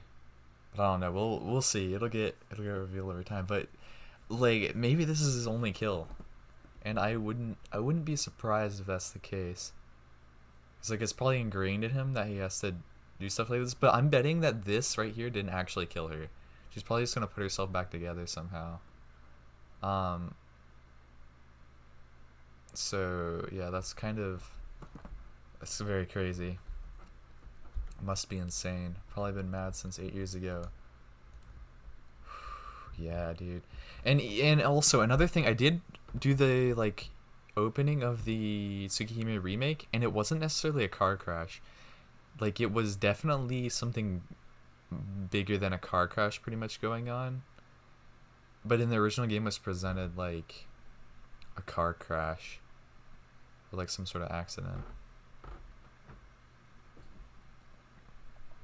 But I guess like it all probably connects to something, but they just decided to present it in that way because it's a little bit more of a pulling you into the story kind of thing. Like I'm piecing stuff together, and it's gonna happen very slowly. And I love doing this kind of stuff because it's just so exciting. Um, but yeah, and like even my thoughts on how Heaven's Feel would end, the Fate Route Heaven's Feel. The movie, it didn't really like it didn't necessarily like underwhelm me, but it just wasn't what I was envisioning. Like I was thinking that like the Heaven's Feel or like the third magic would be, or like the true ending kind of would be like, oh yeah, they actually make it to the root completely like that, and like everything just goes and just insane, something like that. But that's not how it ended, which which was fine and all. I was just expecting something far more on like a grand scale, like kind of like end of Evangelion kind of levels of crazy. But honestly, how it ended, very good. Tsukihime, Abasan, Tsukihime. I can hear the sound of rain coming from somewhere. It's raining. I'm in a daze. My throat hurts when I try to breathe. Ouch, I can speak. Shiki-sama, I'm gonna make him aware of someone. My room. Somehow I'm in my own room. Good morning, Shiki-sama. Hisui, yes. How are you feeling? Hisui asked me an odd question. There's not a single thing wrong with me. Ooh. Why? Yes, why? Why am I asleep in a place like this, even though I was about to say killed someone, but I stopped myself. My brain tells me that I shouldn't say those words. What am I doing here, Hisui? Do you not remember? Your stool called to say that you left early. However, you did not come back even after dusk. So when my sister went to look for you, she found you resting in the park. Park, you mean the park near here? Yes, when she found you, you're resting on the park bench. Then you returned to the mansion on your own feet. You've got to be kidding. I don't remember any of that. I do not believe it's such an odd thing that your memory is unstable, Shiki-sama. It was difficult for me to say this, but when my sister brought you back, you were in a daze. I don't remember any of this. But I have no reason to doubt what Hisui says. Yeah, it's already 9 o'clock. I don't remember anything. Yes, when you returned to the mansion, you said you wanted to sleep. My sister suggested we call a doctor, but you just said, it happens all the time. Ooh. Guess I do collapse from anemia all the time, but this time it's different because I had killed someone. Huh? What did I look like, Hisui? Huh? My clothing, I mean. Was in my uniform with the blood? It was stained with blood. Your uniform was dirty, so I am washing it. Washing, you mean those wasting clothes? There was certainly mud on it, but nothing like blood. But it was so... Even though I was on my knees in a sea of blood and both my arms and legs had been completely soaked in red. Have you had a nightmare of some sort, Shiki-sama? It looked like you were having a bad dream until now. And you do not look fine. He stares at my face. A dream. That a dream? Was it a dream? That feeling, that smell of blood. That hideously beautiful white girl. No, maybe you're right. It's just a bad dream. Phew, I breathe out slowly. That's right. It's got to be a bad dream. There's no way I could break my childhood promise to Sensei needlessly and for no reason. Yo. Oh my god, this is kind of crazy. I'm finally awake. Yes, if you are feeling better, I'll go prepare dinner now. Dinner, huh? I know it's just a bad dream, but the color and smell of blood still lingers in my mind. No, it's fine. I'm just going to sleep like this tonight. More importantly, Hisui. Yes, what is it, Shiki-sama? Well, it seems like I came back after dusk. Did Akiha say anything? I guess I was not home yet at the time. She came back about 2 hours ago and was informed of your condition through my sister. So he seems to silently ask, what about it? No, it's nothing. I was just wondering if she was disgusted with me for causing her trouble on just the second day after I've been back. Saying that he should take a step away from me. Well, I'll be leaving now. Please call for me if you need anything. Yeah, thanks. Oh, one more thing I forgot to ask. Yes, what is it, Shiki-sama? It's raining outside. When did it start? Before you came back, Shiki-sama. When my sister found you, you were drenched. I see. I can't even remember that. It seems like it was a pretty serious case of anemia. If that's the case, I shouldn't have pushed myself and should have just rested at school. Good night. I'm really sorry about today. Please express my gratitude to Kohaku-san too. I understand. Good night. Maybe like he has like maybe his like since he said he saw like dots also alongside the lines. My guess is that maybe he has like mystic eyes of future sight. He might have like mystic eyes of future sight also, and he saw like the future there of what he wanted to do or like what he was going to, or like a possibility of what could have happened, and he like envisioned that basically. But that was because like his future sight was overloading and the glasses couldn't hold it back or something like that. That's what I'm gonna kind of guess. Also, what was the chapter name?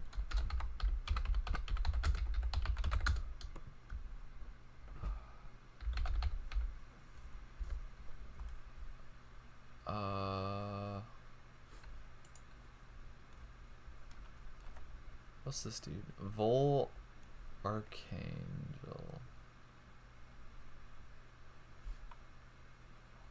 Pretty sure this is the dude that was in this thing.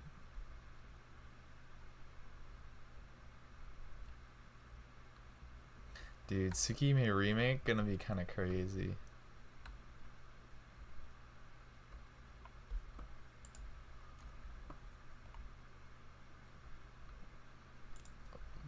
Vlog.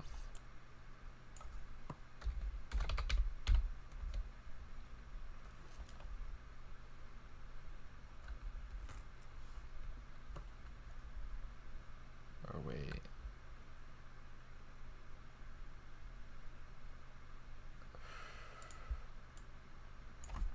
Chapter 2. I'm just trying to find what I'm going to put in the thumbnail.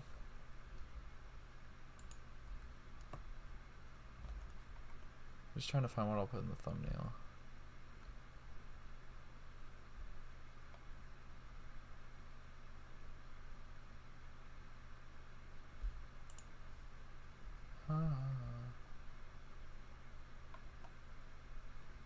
Where the... I'm not trying to get like spoiled or anything, but like...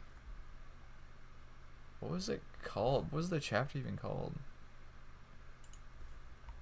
I don't know. I'm gonna save right here. I'm saving slot 3 real quick. And then we're going to... a collection.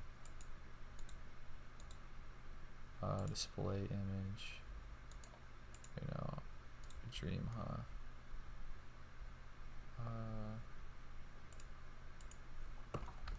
Bro. I'm gonna see if I can... I don't know if I can actually see what the chapters are called. Oh, wait. Anyway,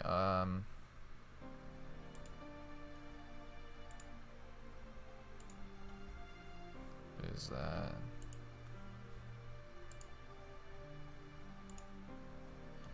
So effects instantly. Skip parts previously read.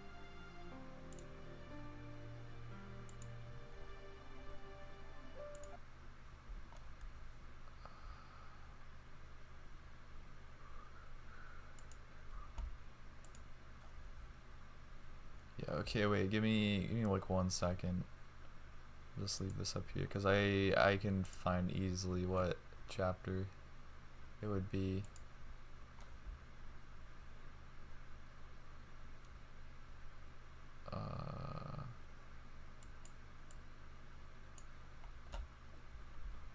It's nothing. Inversion impulse. Yeah.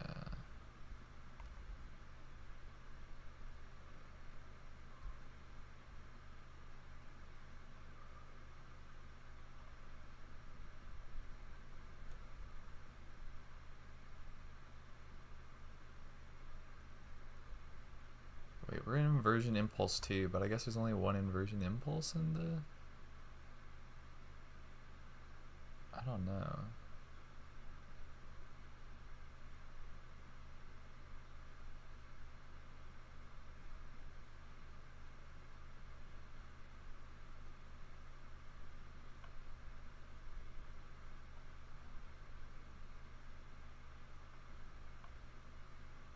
I guess inversion impulse.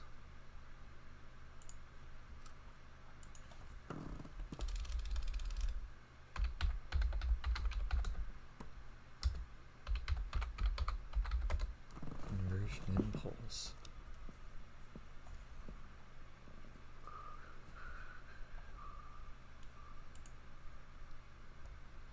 Tsukihime 1 Inversion Impulse anime film announced by... To be animated by Ufotable. That would be a sick name for like a... That would be a sick name.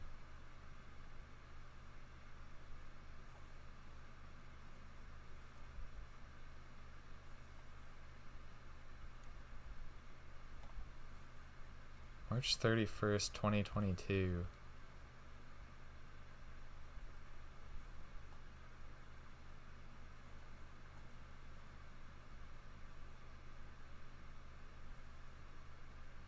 Wait a second. Great April Fool's joke. Yeah. It's a freaking April Fool's joke.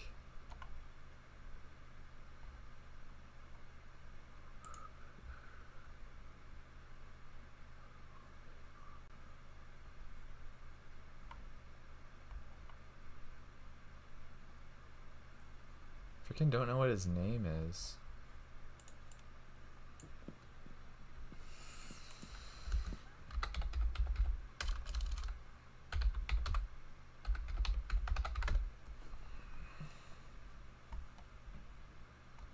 I'm just looking for the, like...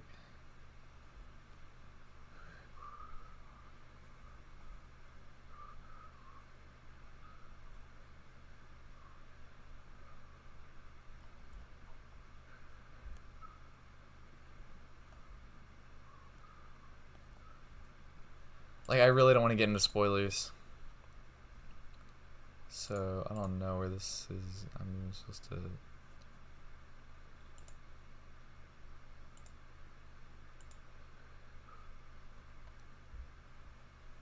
I guess I'll take out...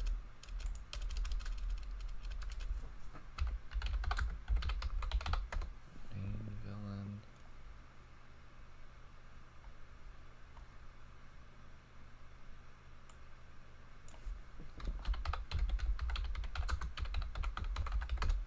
Sorry for the extremely long pause. But like, I freaking just need to find this dude. What's his name?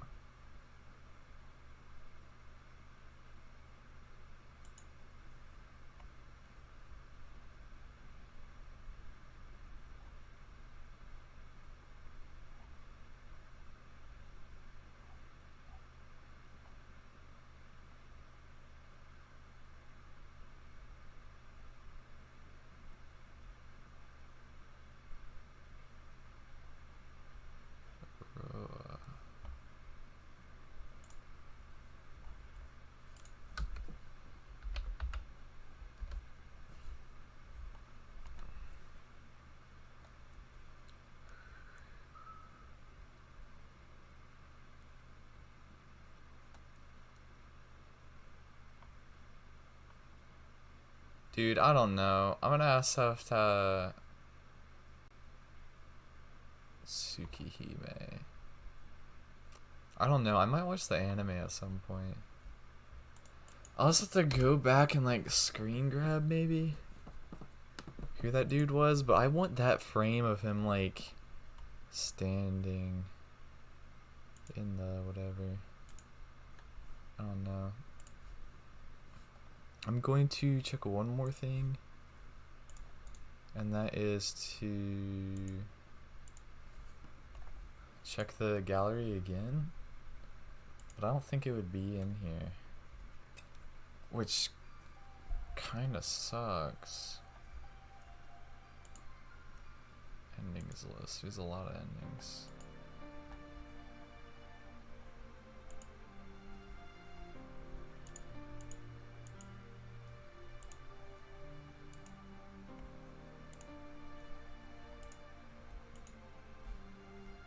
I don't know how this exactly...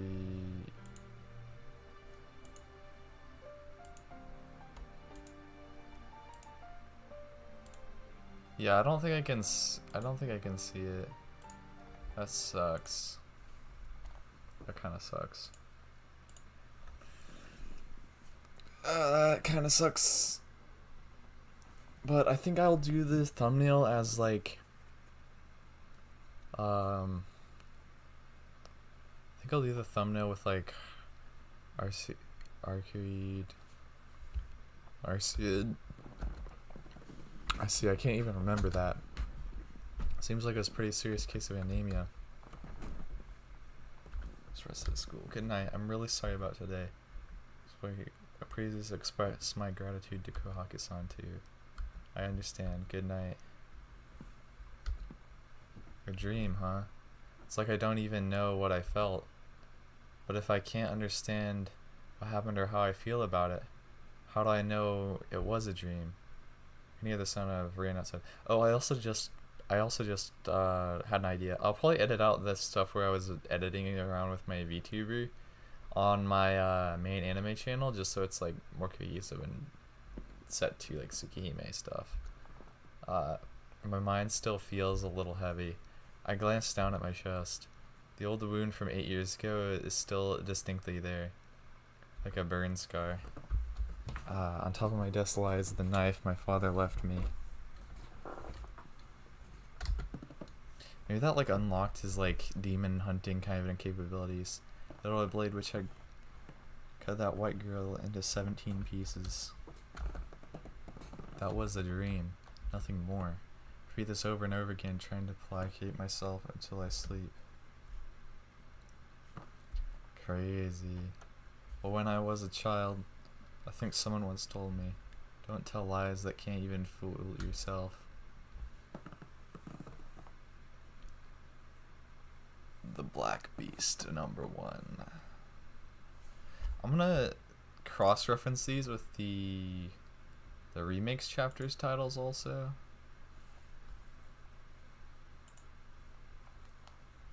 In progress.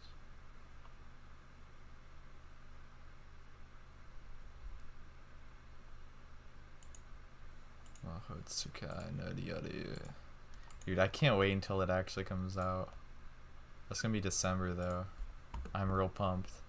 I'll actually be able to play it on my Switch also, which is gonna be real fun.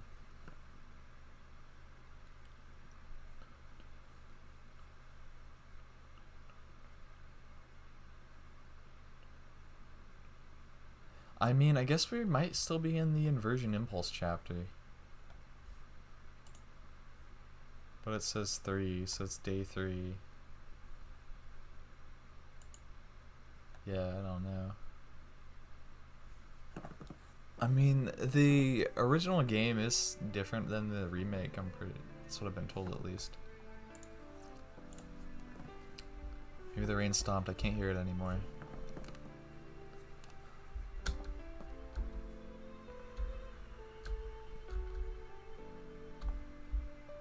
Over and over as I was about to fall asleep, that scene would replay in my mind and keep me awake.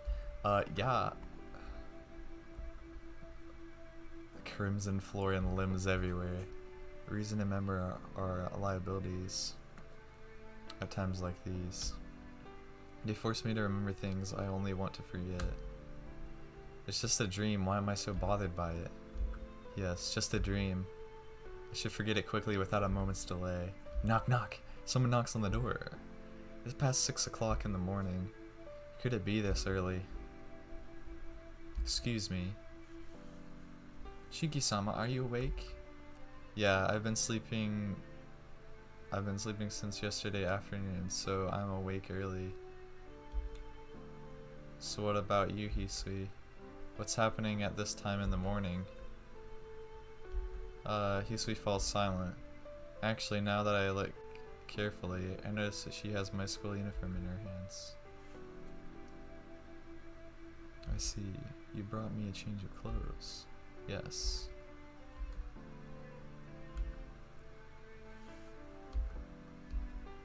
Hisui keeps silent. What is it that I didn't want to see? I don't get it at all. Don't understand, but thanks anyway. Just leave the clothes there. Get changed soon and go to the sitting room. Hisui nods in assent. Very well then. Please excuse me.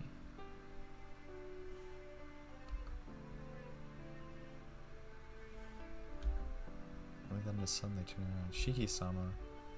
If you have the time, we'll also prepare a bath for you. A bath? In the morning? Yes. You are terribly dirty, Shiki-sama. Would not be best for you to wash before you go to school? Hisui asked me with her usual lack of expression, disinterested voice. Now that she mentions it, I am dirty. I did collapse from anemia in the park yesterday after all. So it's not unnatural. Yeah, would you mind doing that for me? I'll have time for that before I go to school if it's this early. I understand. Please come to the bathroom in about 20 minutes. Ooh. Hisui sets my uniform down and leaves the room. It's still 6 o'clock in the morning.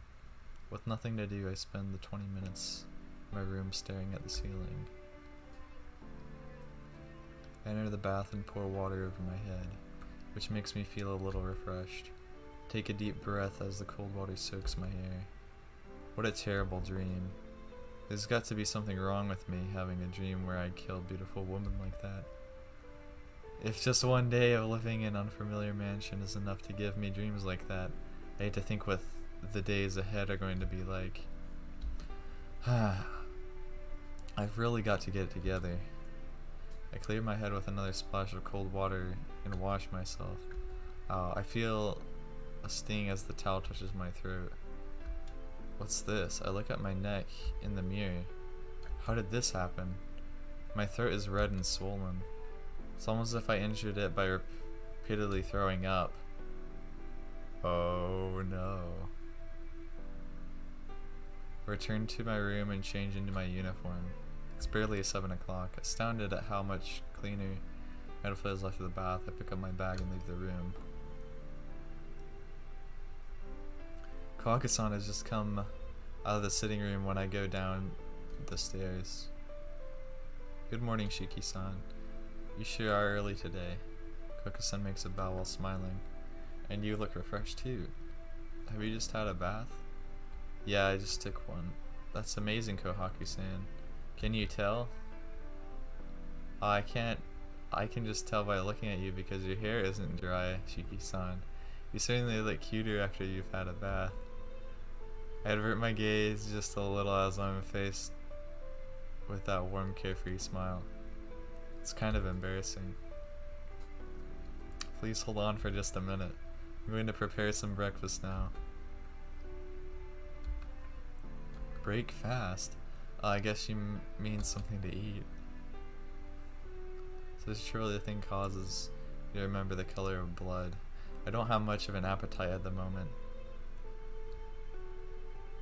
Is a Western style breakfast like yesterday fine with you, Shiki-san?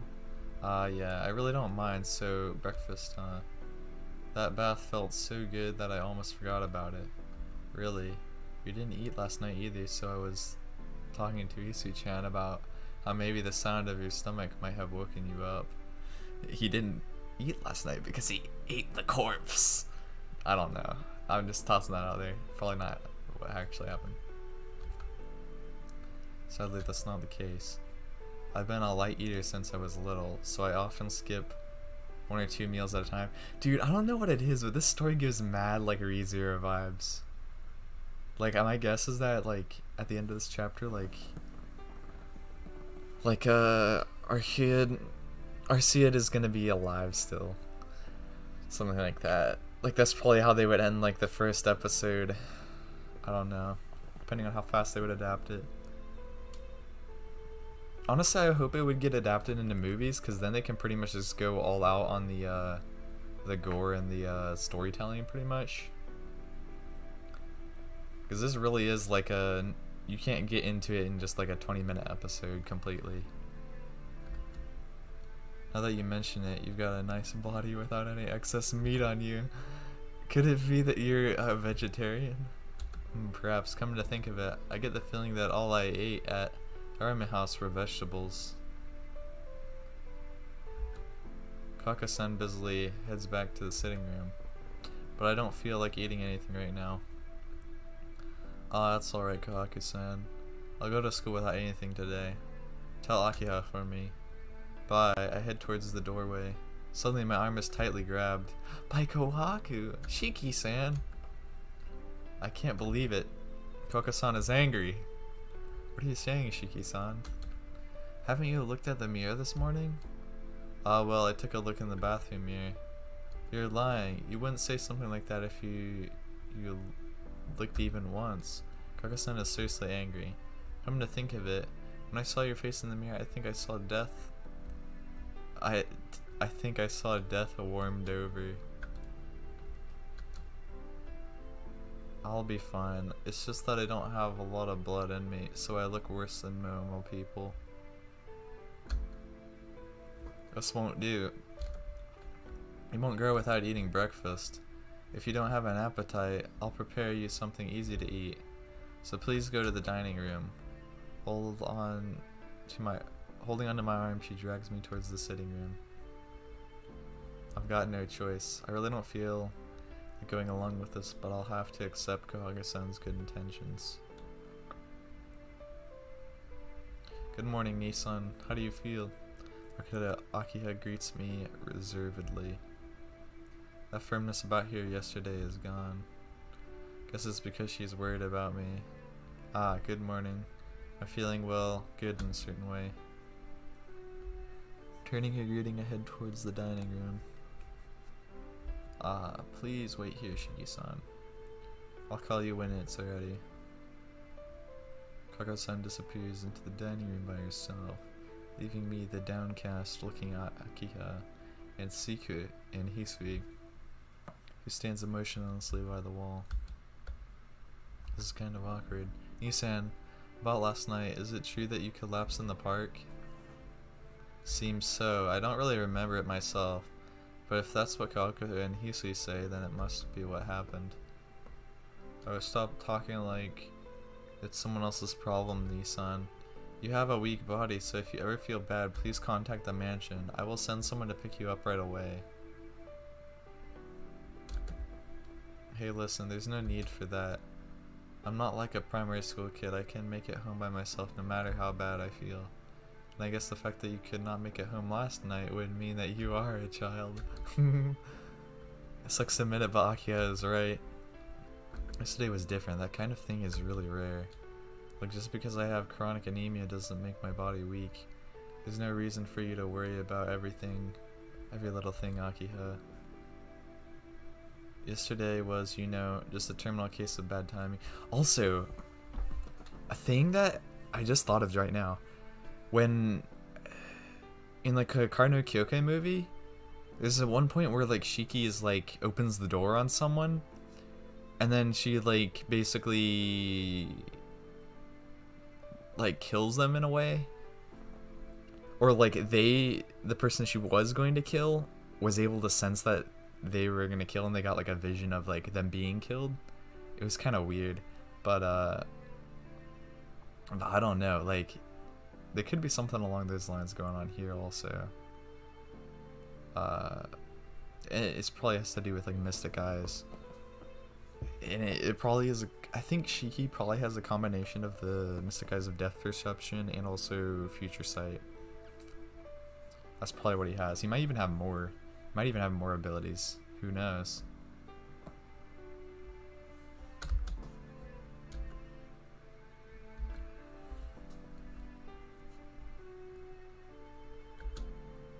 You've only just come back to the mansion. What would I do if you died? Arcueid is seriously angry. Jeez, you take things too easily, Nisa. Please, take better care of yourself. Even if you tell me that, I don't push myself as it is. I'm not in any clubs, and I do everything the doctor says. You'd have to put me in a sanitarium for me to get any better care. Guess I would love to do that if I could.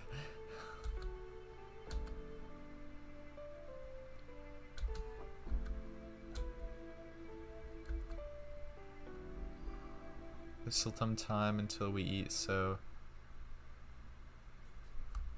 talk about Kohaku-san. Talk about Akiha. About?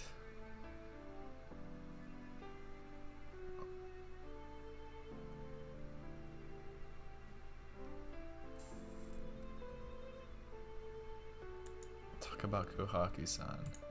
Akiha, about Kohaku-san. Yes, what about Kohaku? She's a really nice person, isn't she? I was just scolded by her in the hallway. You won't grow without eating breakfast, she said.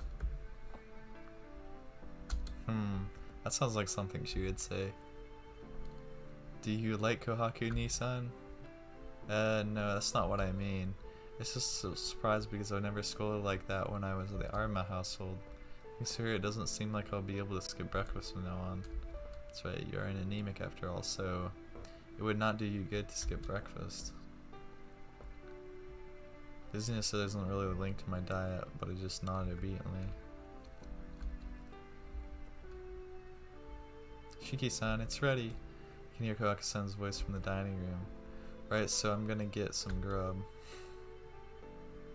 Oh, Nissan, please refrain from talking in such an unrefined manner. Akiha shoots a sharp gaze. You finally gone back to normal. I feel like I liked you more when you were calm because you were worried about me. I was not worried about you, Nissan. Akiha looks away with a faint smile and go to the dining room.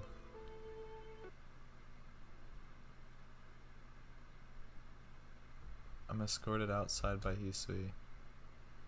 Please take care. Saying the same thing as she always does, she continues to stare at me. Shiki-san, what happened to you last night? Last night? Nothing in particular. I was just feeling sick at school, so I left early. I was on my way back when I just collapsed in the park. Well, I guess I was just being careless like Akita said. Well, yeah, I'll be careful from now on. Not placing any blame on you, Shiki-sama, but you look like you're pushing yourself this morning. Please take care along the way. She makes a deep bow and sees me out.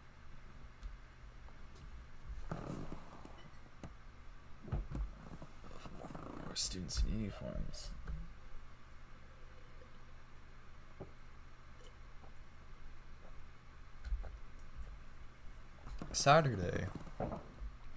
Saturday school.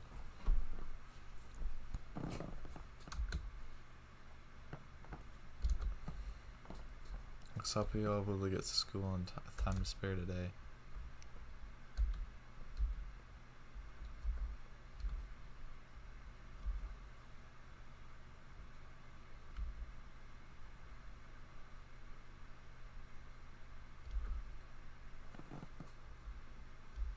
Should be no one but the students, but between the cars I catch a glimpse of someone in white.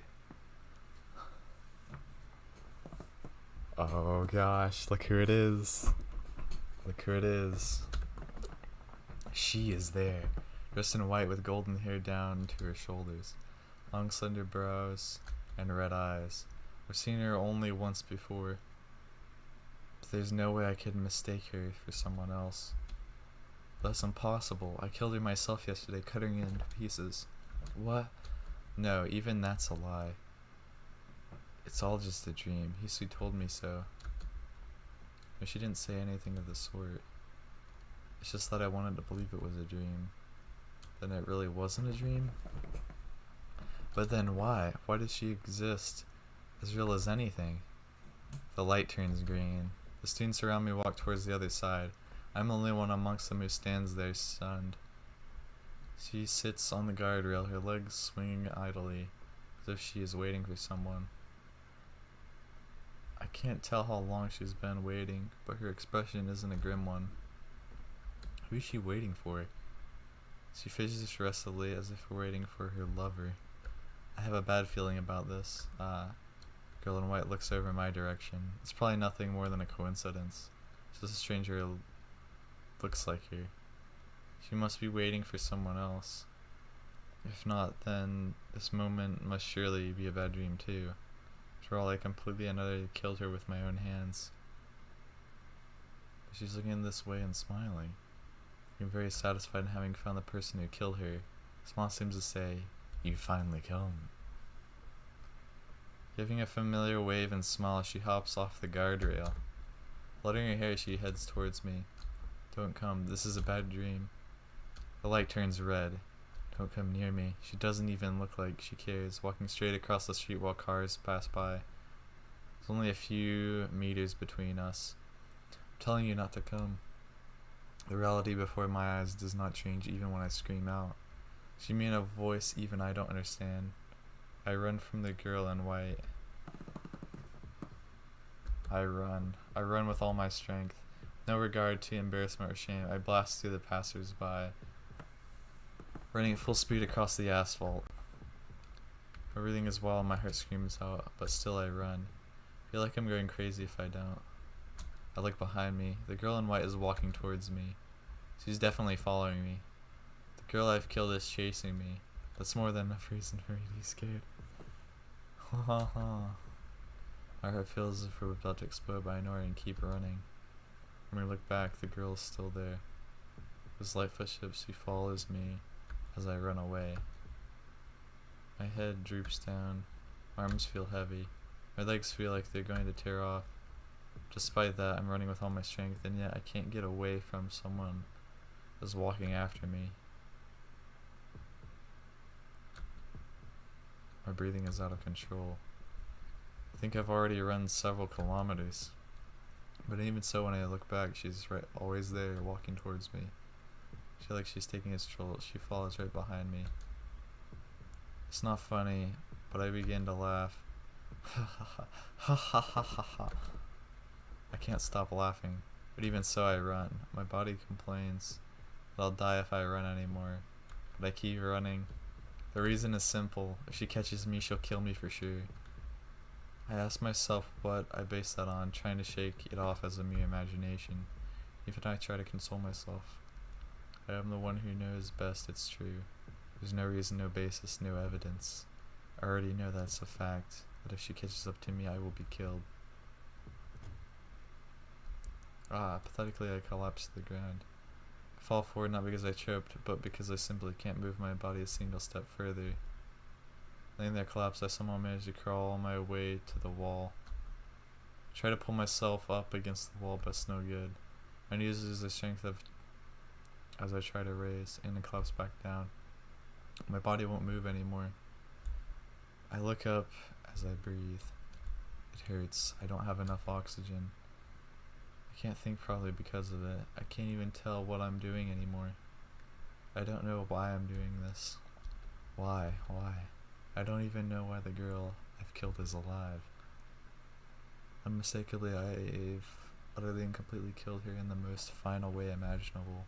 So why? How can she be waiting for me in front of my school smiling? I'm sure I killed her. That's right. I'm sure I killed her. I'm sure I killed her. I'm sure I killed her. I'm sure I killed her. So why? Nande. Nanda. Ooh. Is the chase over already? With light footsteps she comes into the alley, shrugging her shoulders in disappointment. Hello. You really gave me some trouble yesterday. With a warm smile, she comes into the alley. I've got to run away, thinking that I retreat, only to hit my head against the concrete wall. The chase is already over, right? This is a dead end after all. There's no need to worry about anyone coming along or interfering. She smiles, looking very happy. Panicking, I look around at my surroundings. A desolate alley. I'm disgusted at my stupidity. Running away here is like asking her to kill me. It's been a long time, 18 hours since then. I finally found you. She takes a nice step into the alley. You. What? I definitely, yes. I'm the girl you killed yesterday. I'm glad you remember. That can't be true. There's no way that can happen. Don't be ridiculous. Dead people can't be alive. That's true, but there's no need for you to be surprised.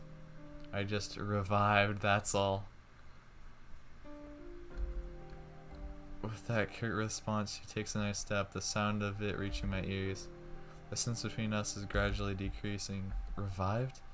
Stunned, I repeat the phrase back to her. Revive? You mean some doctor saved her with some surgery? Don't be stupid. There's no way any human could revive from being cut apart like that. Yeah, then again, I'm not human, huh? Her words are so simple, there's no way I could have misinterpreted them. I'm not human. That's what the girl in front of me said. You're not human. Geez, isn't that obvious? Don't you think there's a human being out there who can revive after being cut into pieces? There's no way a human like that could exist. Something like that is just a monster who looks human. Something that revives even when killed. Something that death is irrelevant to. Something that quickly returns to normal and starts moving even after being cut into pieces isn't something you can call human. No way. That seems to be the girl right before my eyes. I try to laugh, but my throat is so dry I can't. What the hell is that? It's not exactly a funny story. Besides, there's too many things in the story that aren't funny. Because definitely, if she's not human, it explains why she's alive even after I killed her. I start to calm down. This is a situation where I've got to observe everything and think it over. You said you're not human. So what are you? Me? I'm called a vampire. Yeah, to put it in your terms, I'm a monster who lives off of human blood. Ah, good. Vampire is the least something I can easily understand. I see. You're a vampire. She smiles in satisfaction to indicate her assent. What a crazy reply. I've heard that vampires can't walk around during daytime, but I guess it's just trivial matter right now. So what does this monster want from me? For some reason she recoils, as if surprised. Ha! That face though. After a moment she puts her hand on the hips and looks at me irritated. Have you forgotten what you did to me yesterday? Even though you didn't know me, you cut me apart the moment we met. You've got to be pretty used to this to ask me what I want with you now. She looks more disgusted than angry. Right now that's how I feel too. Because someone I've killed is complaining to me about killing her. Hey, are you listening, murderer? Yeah, I'm listening. Sorry, could you shut up for just a minute? I'm reflecting on how unlucky this is, even for me. Sheesh. I have the worst luck. There was a girl I wanted to kill for no reason, and I killed her on a pure impulse. My memory wasn't clear after that, so I calmed down, thinking it was just a dream, but it turns out to be real. What's more, it turns out the person killed isn't even human. Ah ha ha. I can't help but laugh. But it's not all bad. If the person I kill has come back to life, then it means I haven't actually killed anyone, right? Well, I suppose the fact remains that I killed someone, but she's still alive. That's something I should honestly be happy about. Yeah, with this I should be able to get back to living my normal life. Normal school life, just like I did up until now.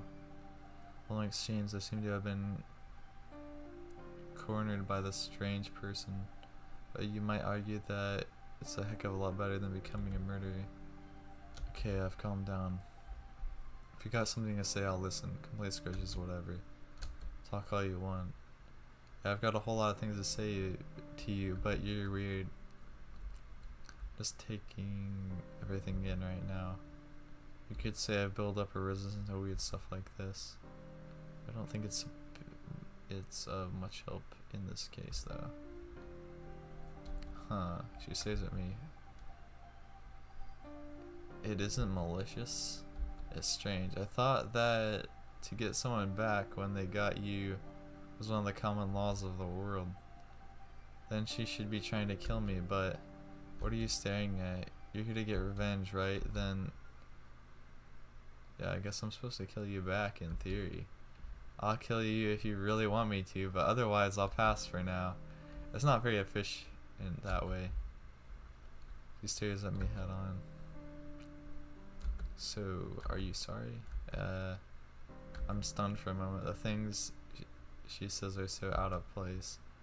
I'm asking you if you're sorry for killing me. Thinking about forgiving you if you are, you see. Besides, I get the feeling you're a pretty bad liar for a human. Sorry, me? Yep.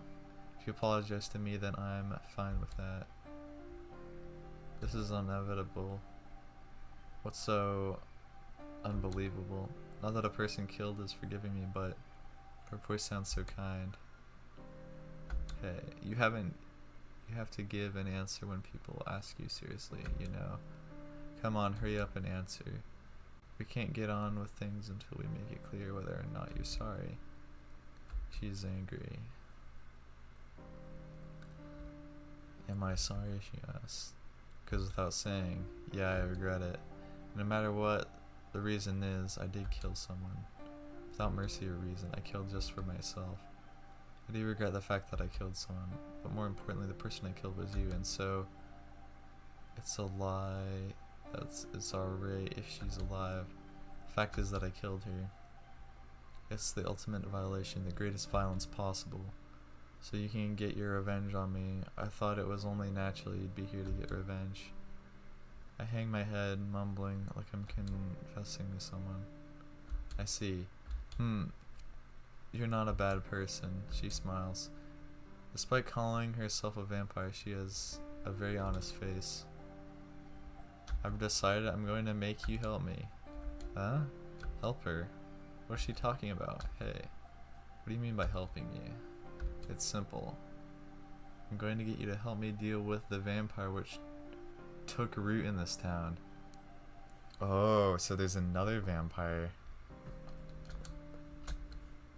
Hold on, I'm getting more and more confused. Dealing with vampires? But you're a... Oh, no. I'm a vampire, but the vampire in this town is a different kind altogether. You live here, don't you? And you should know about the murders that have been occurring lately, right? Yeah, quite a few people have been killed already. Hey, wait. I remember now. Come to think of it, all the killer's victims had their blood extracted or something, didn't they? Don't tell me that exactly. Even the news is saying stuff like, the work of a vampire, right? It's a funny thing. They obviously know what kind of creature's doing it, but no one is going around trying to vanquish it. That's why I've got no choice but to do it for them. Wait, but vampires don't exist. Huh, she lowers her brows in annoyance. Oh, that's right. There's an unidentified person standing right in front of me claiming to be a vampire herself. I don't really understand. But what you're trying to say is that you're here in this town to exterminate vampires, right? That's right, but before I could, I was attacked, killed by some unknown killer. Yeah, that really got me. It was a perfect surprise attack, and I was cut into 17 pieces without any chance to do anything. I see. She must mean me. That's right. Until I was perfectly recovered like this, I was really planning to kill you, you know. That's the first time anyone's embarrassed me like that, and it took about 80% of my power to fully recover. More importantly, it really hurt. It was so painful I thought I was going to go crazy. However, the pain was so great, it restored my sanity. Ooh, a bit of a masochist we got right here. Do you know what it's like experiencing that over and over for a whole night? I don't know. Actually, I don't want to know. So full of hatred, I went out to look for you. I was so worked up that I didn't even care about the vampire. Reason why I'm here. I knew you were a student, so that's why I waited over there for you. I don't get it. If you hated me so much, why are you forgiving me? Let's see, to put it simply, I calmed down after a while. I already used up a lot of my power, and I thought that it would be more efficient to use you as a shield than to kill you. Hold on. You said something really bad for me, huh? Did I say something like that? You said you were going to use me as a shield. Of course. I already did forgive you, but that's just my personal feelings. You gotta atone for your murder through action, not just emotion, right? Well, even if you ask me, what's with you? I can't tell when you're being sincere when you're not. Let me repeat it again. You killed me. You probably can't imagine it, but it takes a lot of energy to regenerate once you've been killed. Well, actually, it wouldn't be that big of a deal if you had just killed me, but the way you killed me was something I've never seen before. I couldn't heal the wounds, so I had no choice but to remake my body parts. That's why it took so much energy to revive. She looks angry. It seems like she's just recalling her forgotten anger while she talks. Anyhow, I'm weak right now. I think I'll be able to recover after 2 nights, but if the enemy attacks before then, I'll be in danger. That's why for now, I'll have you be my shield. You'll have me do it. What are you doing? Deciding everything by yourself. What? This is all your fault to begin with, so isn't that much to be expected? Or are you not sorry after all? You look straight at me with honest eyes. This is unfair. Sorry or not, using those eyes is unfair. It's unfair she has such pure eyes like that when she claims she's a vampire. I'm stuck for an answer. I lift my gaze. Huh? What is it? Something odd is there. In the gap between the buildings. Hold on. What's that? I get up and walk. Walk to the middle of the alley and finally realize what it is. A blue-colored bird. A crow, to be precise. A blue crow, that inauspicious thing I saw 2 nights ago. Oh man, the girl murmurs. The girl just stares at us. Geez, thanks for your slowness. He found us. The girl looks at the entrance to the alley. Found us? Who? Cast my gaze towards the alley entrance. Then, take a step back in shock. Before I knew it, a dog had appeared in the narrow path running into the alley. Ooh, has 4 tough legs. Tense neck, like a steel frame. Far removed from that of a human, this one made solely for hunting.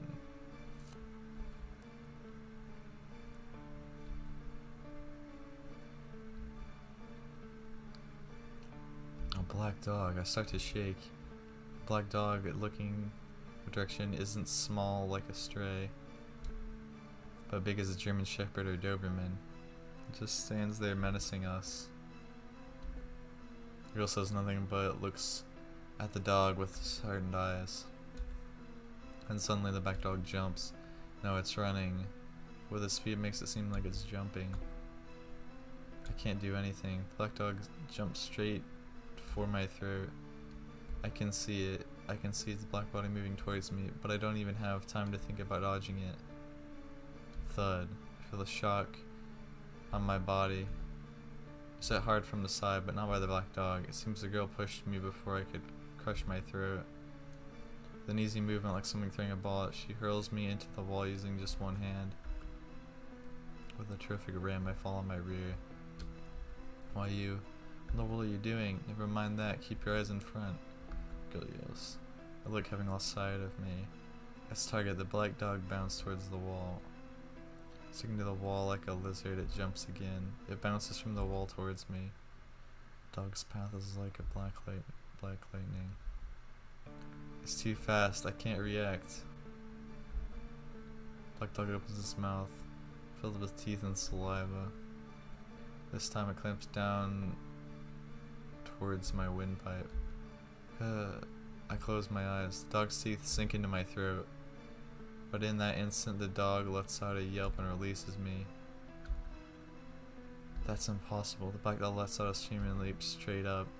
There's nothing there but nothingness. It flies high into the sky by itself. It's like that. The black dog, after going several meters into the sky, makes a scream and falls back down onto the concrete. No, more accurately, it was hit by the concrete. She just made me waste more of my energy. Will quietly approaches the black dog. It is crushing its concrete like a pressed flower. That's quite a mongrel of a familiar. I suppose it was some kind of scout. Black dog flies in some kind of tar, like substance, and absorbs into concrete. It melted? No, maybe it's just dissolving. Can't be, can it? There's no way chaos could be. Chaos would be in a place like this. Heaving alongside, she approaches me. Oh, you didn't seem to be hurt, so there's no problem.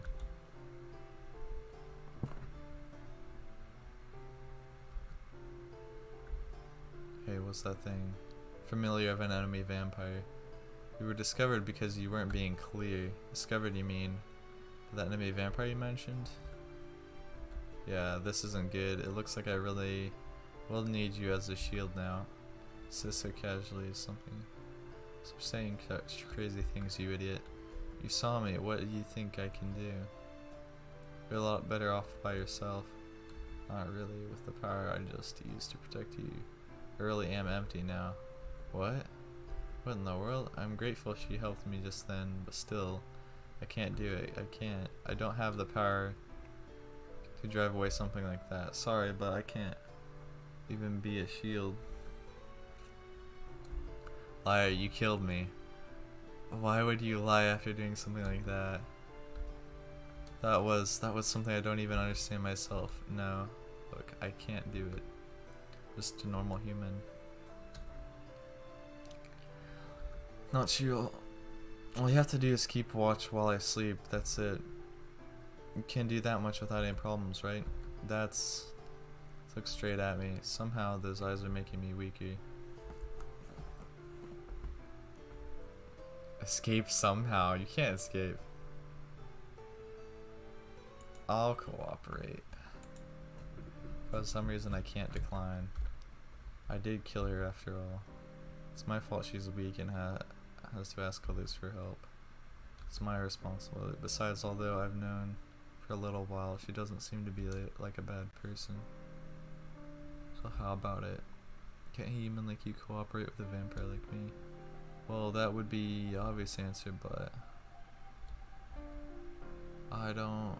Look at me with those eyes. Why is that? It's making me feel like I'm in guilt and unable to refuse.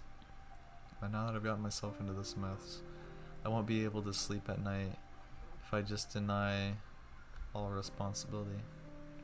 Man, I just know I'm going to regret this. So yeah, I think I could possibly do it. The enemy is the serial killer, right? As residents of town, I'd probably be stuck with some kind of divine punishment if I refused to help you. I'm not gonna be your shield, but if it's just being your lookout, then I'll do it. I feel disgusted at how stupid I am as soon as I say those words out of my mouth. I feel disgusted, but there's something about her deeply shocked expression that's, wow, are you serious? I'm really a vampire, you know. Hey, listen, why are you saying all this now after you threatened me so much? That's true, but well, whatever. If you're going to cooperate with me, then I should be grateful. With a very happy expression on her face, she approaches me as I lay there on my rear, up against the wall. Our contract is established. She extends her hand towards me. I guess I can finally introduce myself now. I'm Arcueid. My last name is really long, so just Arcueid is fine for now. I'm a true ancestor type vampire. Ooh. How about you? I heave a heavy sigh over unprecedented introduction. It's a sigh of resignation, evidence I've decided to accept this nonsensical situation. I'm Tono Shiki. Sadly, I'm just your everyday student. I've said it before, but I'm really not going to be much use. Grasping her Arcueid's hand, I stand up. She takes a long, hard look at me and offers me her hand again. Nice to meet you, Shiki. I'll have you take responsibility for killing me. Arcueid grants and extends her left hand.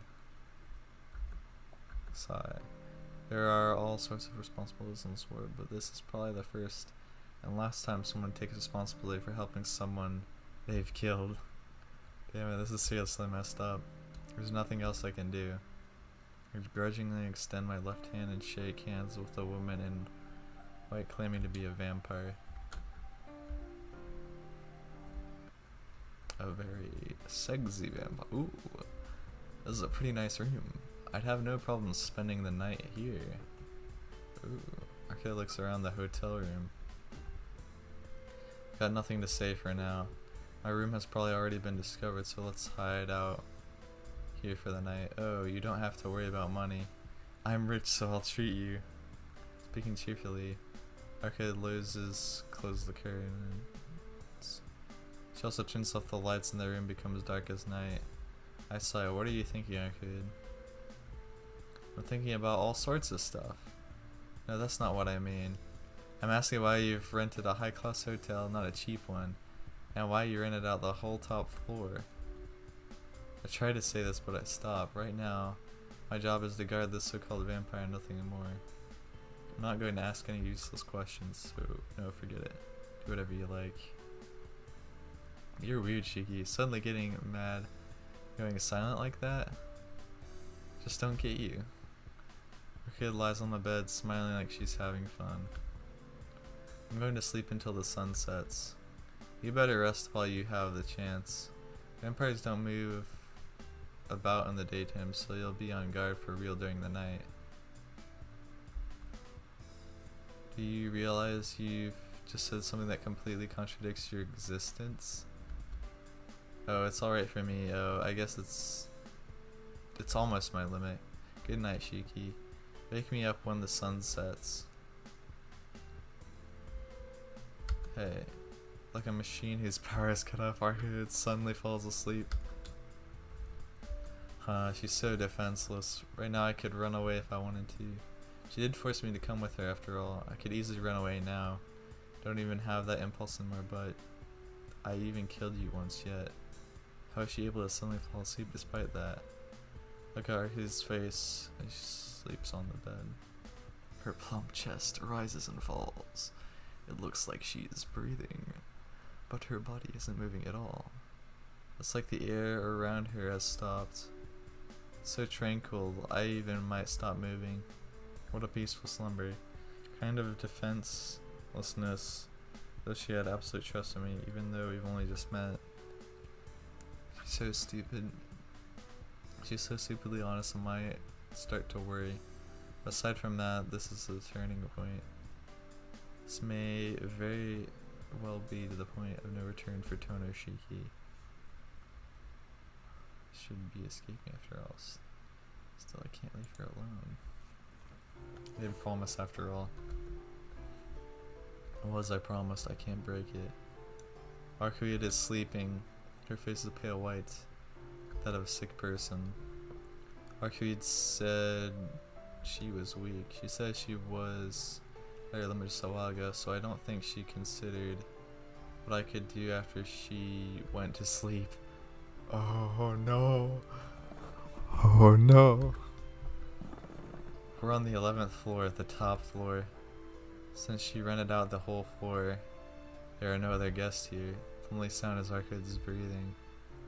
When I see her like this, she really looks like a nightmarishly beautiful. That white, smooth skin and that silky, light blonde hair. The soft lines of her body, and those long eyelashes that look like swift brushstrokes. A perfect body down to even the small details. The like of which I've never seen before. No, to be more precise, the kind I never would have seen in my entire life. Vampire not, Arcueid is a girl. I have to take responsibility for that. She's so weak right now that she falls asleep instantly. Like she just did. You have to take responsibility for your own deeds. Part of my childhood education makes appearance in my head. Sensei even told me my eyes are strange, so they would in turn attract strange things. Then I should be prepared to take responsibility. At the very least, I should keep my promise and protect her for tonight. Oh, the kind you see when you wake up. Color calls and nostalgic memories to mind.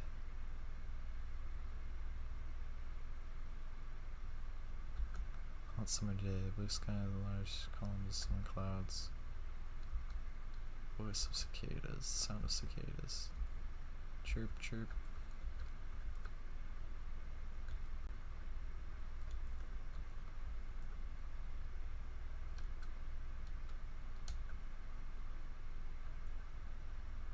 Okay, I was crying. Childless collapsed at her feet. Soaked in blood. Killed. The corpse of a child about my age. Cast off cicada shell. My 2 hands. The music that plays during the sing in the remake is so good. Dude, I don't doubt it. Plus, like, the remake's fully voiced, right? I'm pretty sure. I have the remake downloaded in the English translation, but I'm playing through this because my plan is to play through 3 routes of this. And they don't have the Far Side routes on the remake, and they're not even being translated yet, so it'll be like years before that's actually translated. But dude, like, I'm loving the story so far. It's definitely very good. It's definitely giving me like this is the type of writing and storytelling that I like. Like, it's kind of mystery, a little bit of mystery, a lot of like intense moments, kind of. Dude, very descriptive stuff also. Let's see, Shiki. The adults are coming. The fallen child is still dead. The adults are yelling. Fully voiced, very animated, great CGs, 8 full CDs for the OST. Yeah, dude, like, the OST is crazy. But yeah, like, that, I don't think I'll play through the remake until the CL route gets translated and released. I'll probably play CL's route on there because I like her design better on there also. But yeah, Tyron, if are you watching on my main channel or on my anime channel? Cause if you're on my anime channel, like Pog, I'm actually getting traction now. Cause I guess if I stick to streaming this long enough, I'll eventually track people interested in the Tsukihime remake in Tsukihime. So it's definitely a plus. But wait, let's see. Did you kill him? That dream. A dream I had forgotten even in my dreams. I feel like I remember. Wait, he dies also, but then he comes back alive. Is he a vampire also? Who knows? That could be crazy. I've never played this before, but knowing Nasu, anything is possible, and anything could be hinted already. Sun is already set. Someone is shaking me. A somewhat unfamiliar voice and the touch of a cold hand on my shoulder.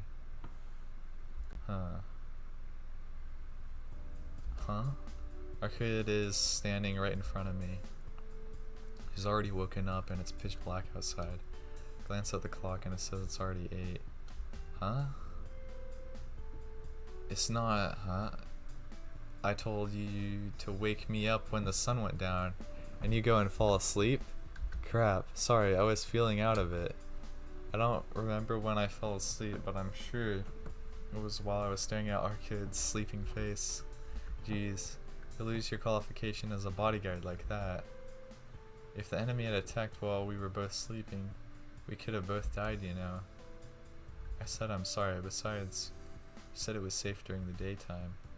I can't say that for sure. Familiars like the one we saw this morning could have come for us. Arcueid is angry. Well, she's got a right to be. I need a drink. Slurp.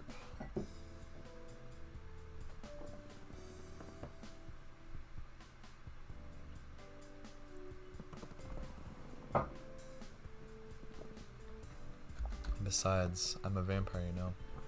How can you just sleep there without feeling any danger?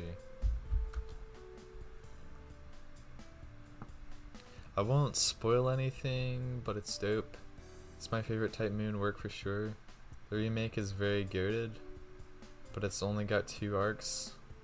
Playing the original is good though. It's quite different. Yeah, I really want to experience like how it was kind of initially meant to be. Pretty much, because this is like the base for Tsukihime kind of. But yeah, currently my current favorite like Nasu work is Karno Kyokai though. It's very good. They're my favorite movies ever. Like I've got a favorite series, anime TV series, favorite movies. Karno Kyokai's favorite movie series by far. And if we ever get like a anime adaptation of Tsukihime, like I think it'll definitely be kind of very close to the vibe of like the Karno Kyokai movies probably. Which makes me very excited. Let's see, it's enough not to sleep. I take that back. Arcueid doesn't seem to care that I didn't do my job as a bodyguard. She just doesn't seem to like the fact I fell asleep. I can move my body a little better and wake up only to find you sleeping there happily. It looks so vulnerable. I was seriously starting to feel uneasy that I might not have the dignity befitting a vampire. Well, I don't think she gets much dignity. You were just as vulnerable yourself. I killed you once before, remember? You can't guarantee I won't do it again, can you? Well, I can't guarantee you won't do other sussy things either, so... Arcueid gives a surprised look, as if she only just realized it. Now that you mention it, you're right. I wonder why I did that. I guess I just had complete confidence in you since we spoke in the alley. Well, saying that doesn't make me feel bad for her, okay? Since you trust me so much, I'll try my best. So, should I just keep watch from now on? Yeah, until sunrise tomorrow. I can't leave the room, so be on guard if someone comes up to this floor. Be on guard, huh? Being on guard isn't... It's going to do me no good if one of those black dogs from this morning comes for us.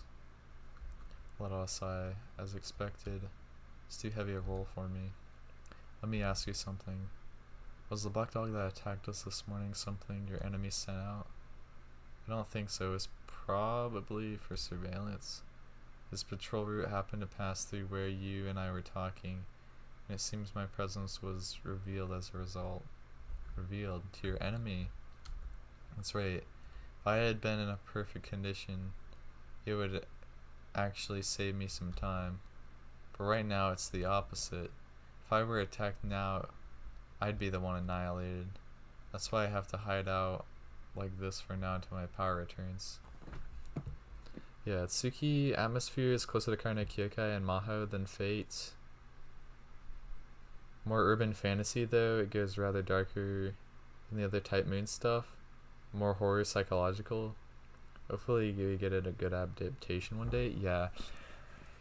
And honestly, I'd probably say that like the Tsukihime remakes are as close to good adaptation we're gonna get outside of if it never gets like an anime, but I don't think it's likely that it won't get an anime, especially if the Mahoyo movie does really well from Ufotable. I think after that movie releases, if there's enough draw to it, they're definitely going to make a Tsukihime anime. And also, I don't exactly remember how long. I haven't played through Mahout Sky yet.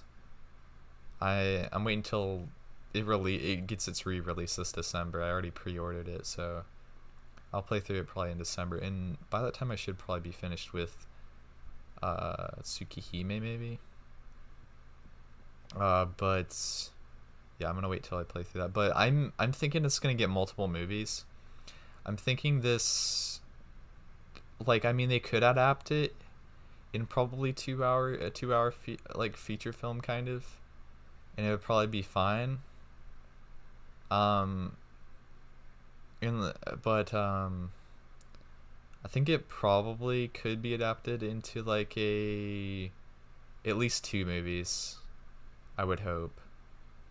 Or they can make it similar to how Kara no Kyokai is adapted, where it's like each kind of major chapter arc kind of is adapted into a single movie kind of. But I don't know. It's just gonna depend on like how successful I think the movie is. But I think it's gonna be really successful because it's Ufotable, it's a type moon work. It's not Fate specifically, but like I think a lot of Fate fans probably will go and see it. But like really, it's the first like non-Fate Ufotable type moon thing since Kara no Kyokai 9. So I'm extremely excited for it. Like I had vaguely heard about Mahout Sky in passing, but yeah, when like the movie was announced, I was like, oh cool, Ufotable is actually adapting stuff now. But like, yeah, like really now I would say my priority for stuff to get adapted would be like, yeah, Mahout Sky, Tsukihime, and then Fate's first Saber route, because I think Ufotable will do an excellent job adapting Saber's route. But still really hard probably to catch the feel of the slice of life and stuff in just 2 hours or so. Yeah, and honestly, I don't really care too much about the slice of life stuff completely on the characters, like, but I don't know. Action will be great, of course. Yeah, like if it's anything similar to how like what's her name from Kara no Kyokai 6, like with her action scenes, if like the magic is like animated as good as that, if not better, which it'll probably be better, let's be honest. It's like a whole decade later. It's actually like more than a decade later, I think. Yeah, it's more than a decade later since Kara no Kyokai 6 came out. But yeah, if it's on the par with like Kara no Kyokai, it's definitely gonna be good. I'm just hoping it's not like ultra rushed completely. Like all we really need to know is like who Alco is, pretty much, who the side characters are a bit, and then we need to see like the combat. Like there has to be some sort of like villain in there, pretty much, or there doesn't even have to be like an early villain to the series. Like it could just be like setting up the themes, kind of similar to how Kara no Kyokai works, where like the first canonical story chapters are like story chapters are just a kind of build up of the characters more so. I definitely want them to take time with characters, because a lot of people aren't going to even know who Alco is. And if the movie really solidifies people's like interest in Alco, then that's a perfect lead up to a Tsukihime anime, because she basically shows up in the first bit of Tsukihime also. So it's going to be a direct connection pretty much. So it should be pretty cool. Well, let's see. Arcueid's enemy, in other words, a serial killer who's been causing the stir in this town, a vampire. want to ask you something. Will you answer my question? I don't mind talking, but are you gonna be so formal all of a sudden? Yeah, I haven't asked you the most important thing yet. So, what's your ultimate objective here?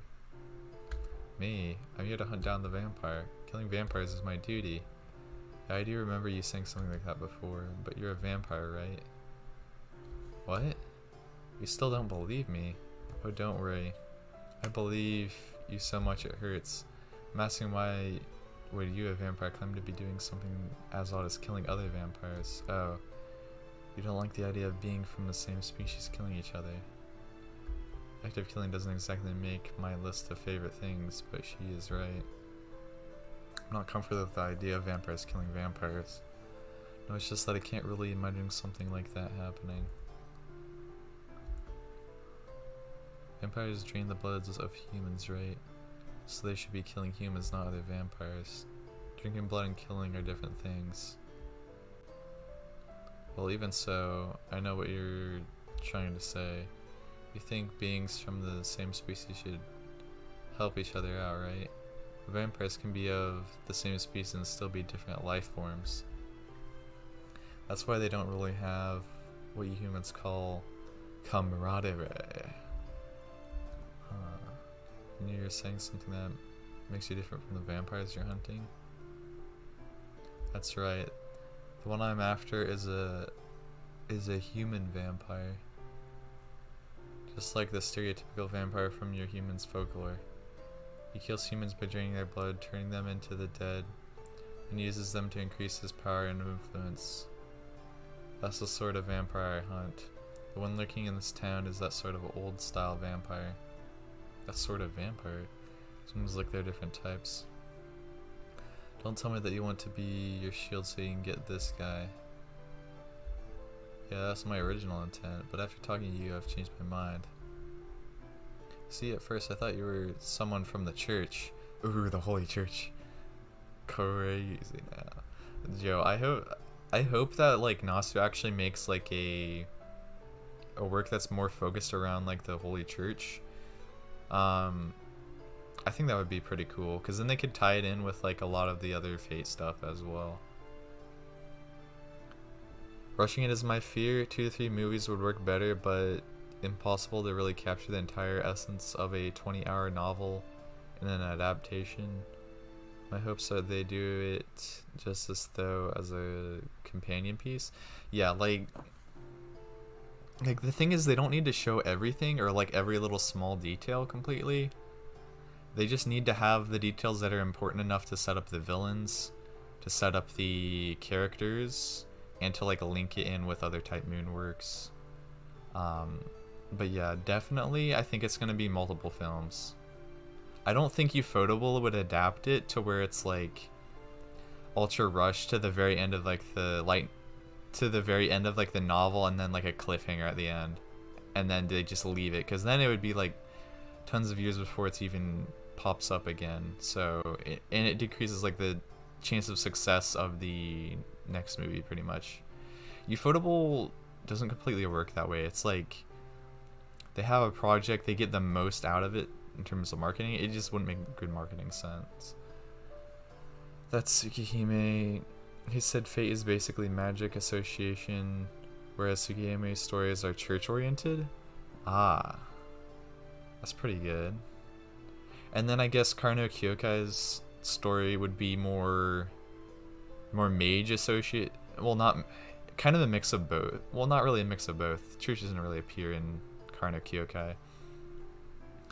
But I think it's more of like a personal kind of, I don't know. Karno Kyokai is kind of just he expands the world in Church and Remake, so get hype. Dude, I'm down. I might play through your Arcueid route then on the remake. Yeah, Karno Kyokai is kind of a weird place, but that's why I like Karno Kyokai so much, because like freaking movie 5 is probably like movie 5 I would say is probably like peak Nasu writing. Just peak isolated but not isolated Nasu writing. Like, it's like one of those movies where it's like as everything gets explained or like revealed or like world built, it's just gonna get even crazier when you think back about like when that movie came out. Like there wasn't too much that people even understood about like the swirl of the root and that kind of stuff. Because like at that time, like Fate had been around, so there was already the context clues to be able to figure it out. But like, dude, there's like, it's just a crazy movie. I definitely put it up there as my favorite Nasu.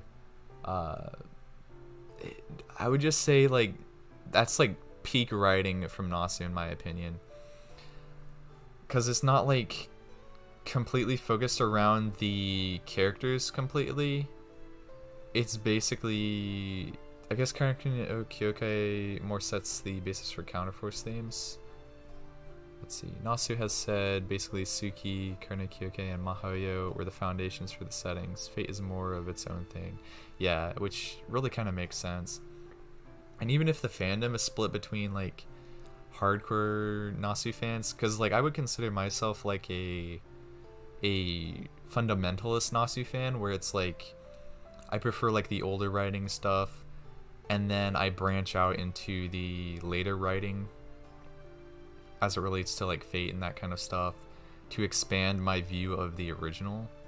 So like for example, I consider core Fate like Fate Zero, Stay Night, like 3 routes of Stay Night pretty much. I haven't gotten around to knowing much about like Ataraxia, but I'm hoping that Nasu goes back and like does a remake of Ataraxia and like makes it actually coherent with stuff, because that would make me pretty happy. But yeah, Karno Kyokai being like counterforce stuff definitely is pretty cool, because it's like Karno Kyokai is like the original like counterforce and spiral and the root idea pretty much, but then it's expanded upon in like Fate Stay Night, pretty much. But it's like if you watch either one before, his older stuff is better. Lol, FGO and most extra stuff is UGG. CCC pretty good though. What's CCC? Core something? I don't know. CCC. I don't know, but like my opinion on FGO, I think it's a pretty good idea as a world expansion kind of thing, and plus it's just very marketable, very, very marketable. But the whole like going back in time and like unfucking up history, I guess, it's kind of a cool idea as like kind of the end of where the Nasuverse goes, but like you can have like a whole universe built up before that all that kind of shenanigans goes down, you know, and it doesn't really take away from the original stories, which is why I think it's still pretty good. Part of the Extra Fate series? Yeah, I don't know, I watched the Fate Extra anime, but like I didn't really understand it completely. Like it was kind of wacky. I'll probably go back to it at some point, but I don't know, it really just kind of seemed like not much actually going on. Then again, I didn't actually see the finale. Like I fell asleep while watching it. That's how uninterested I was back then.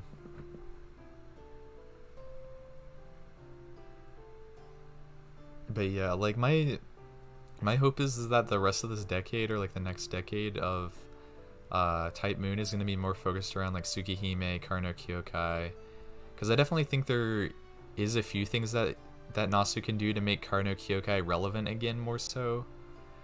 Like he can definitely make stuff about like clan leader Ryogi and like Mikia's kind of stuff in there between movie 8 and 9. That's what I really would like to see, because it's like they hinted at some of that kind of stuff in the 9th movie, but it's just not really expanded upon, and like the series in itself isn't really that linked to Fate completely, or like the rest of the Nasuverse beyond like Toko Awazaki and her appearance in like Heaven's Feel route. So, but that's about it. I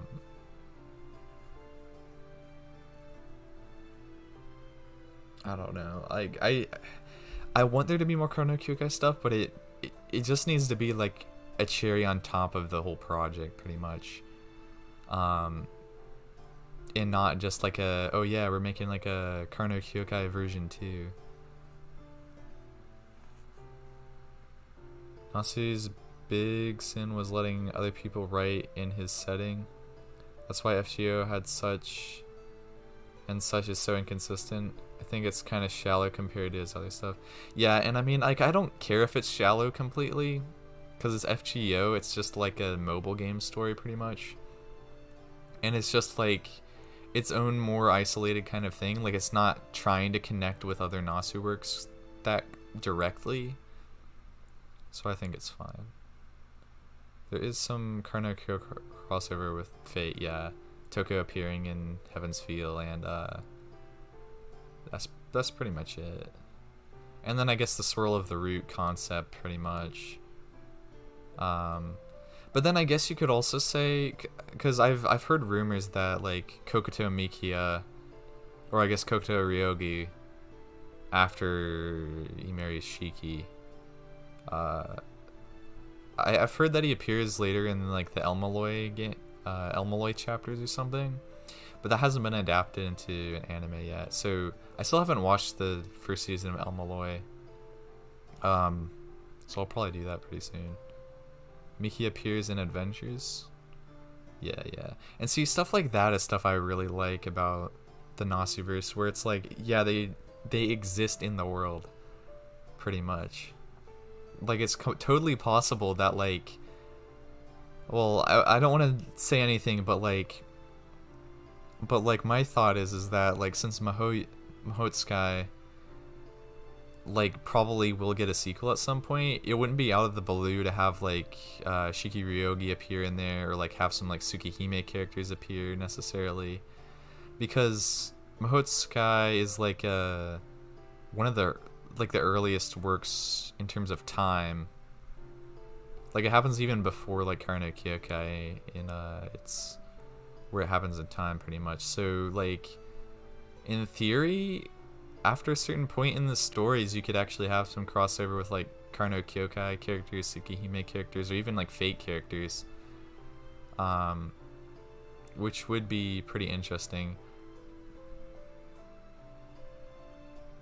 Or like, you could even just have references to that happening. Like, if there's a Tsukihime 2, I don't know exactly what point in time it ends off of, but if they make a Tsukihime 2, then you could have references to, like, if it is really based around the church, you could have, like, rumors in the church about, like, one of, like, the church leaders, like, going to oversee, like, the Holy Grail Wars. It would just be something really small like that, but it'd be pretty dope to see. And, like, you could even have, like, Kirei Kotomine showing up, something like that. The timeline is kind of weird for Type Moon. Stories are split into 2 different worlds, Fate-centric and Suki-centric. Mahoyo takes place in Tsukihime worlds, which can't have service or heroic spirits. Okay. That kind of makes sense. Because, I mean, like, if Fate is just by itself, kind of, in terms of its world building, it's like there's definitely a point at where they would converge in their, like, prehistory kind of stuff. But I don't know. I don't mind Fate being separate but connected in ways. But like, the other thing is that if, like, it's not actually specifically stated that Tsukihime's world can't have heroic spirits, then it's not out of the possibility of it being added later on in order to tie stuff together. It's really whatever Nasu kind of wants to do.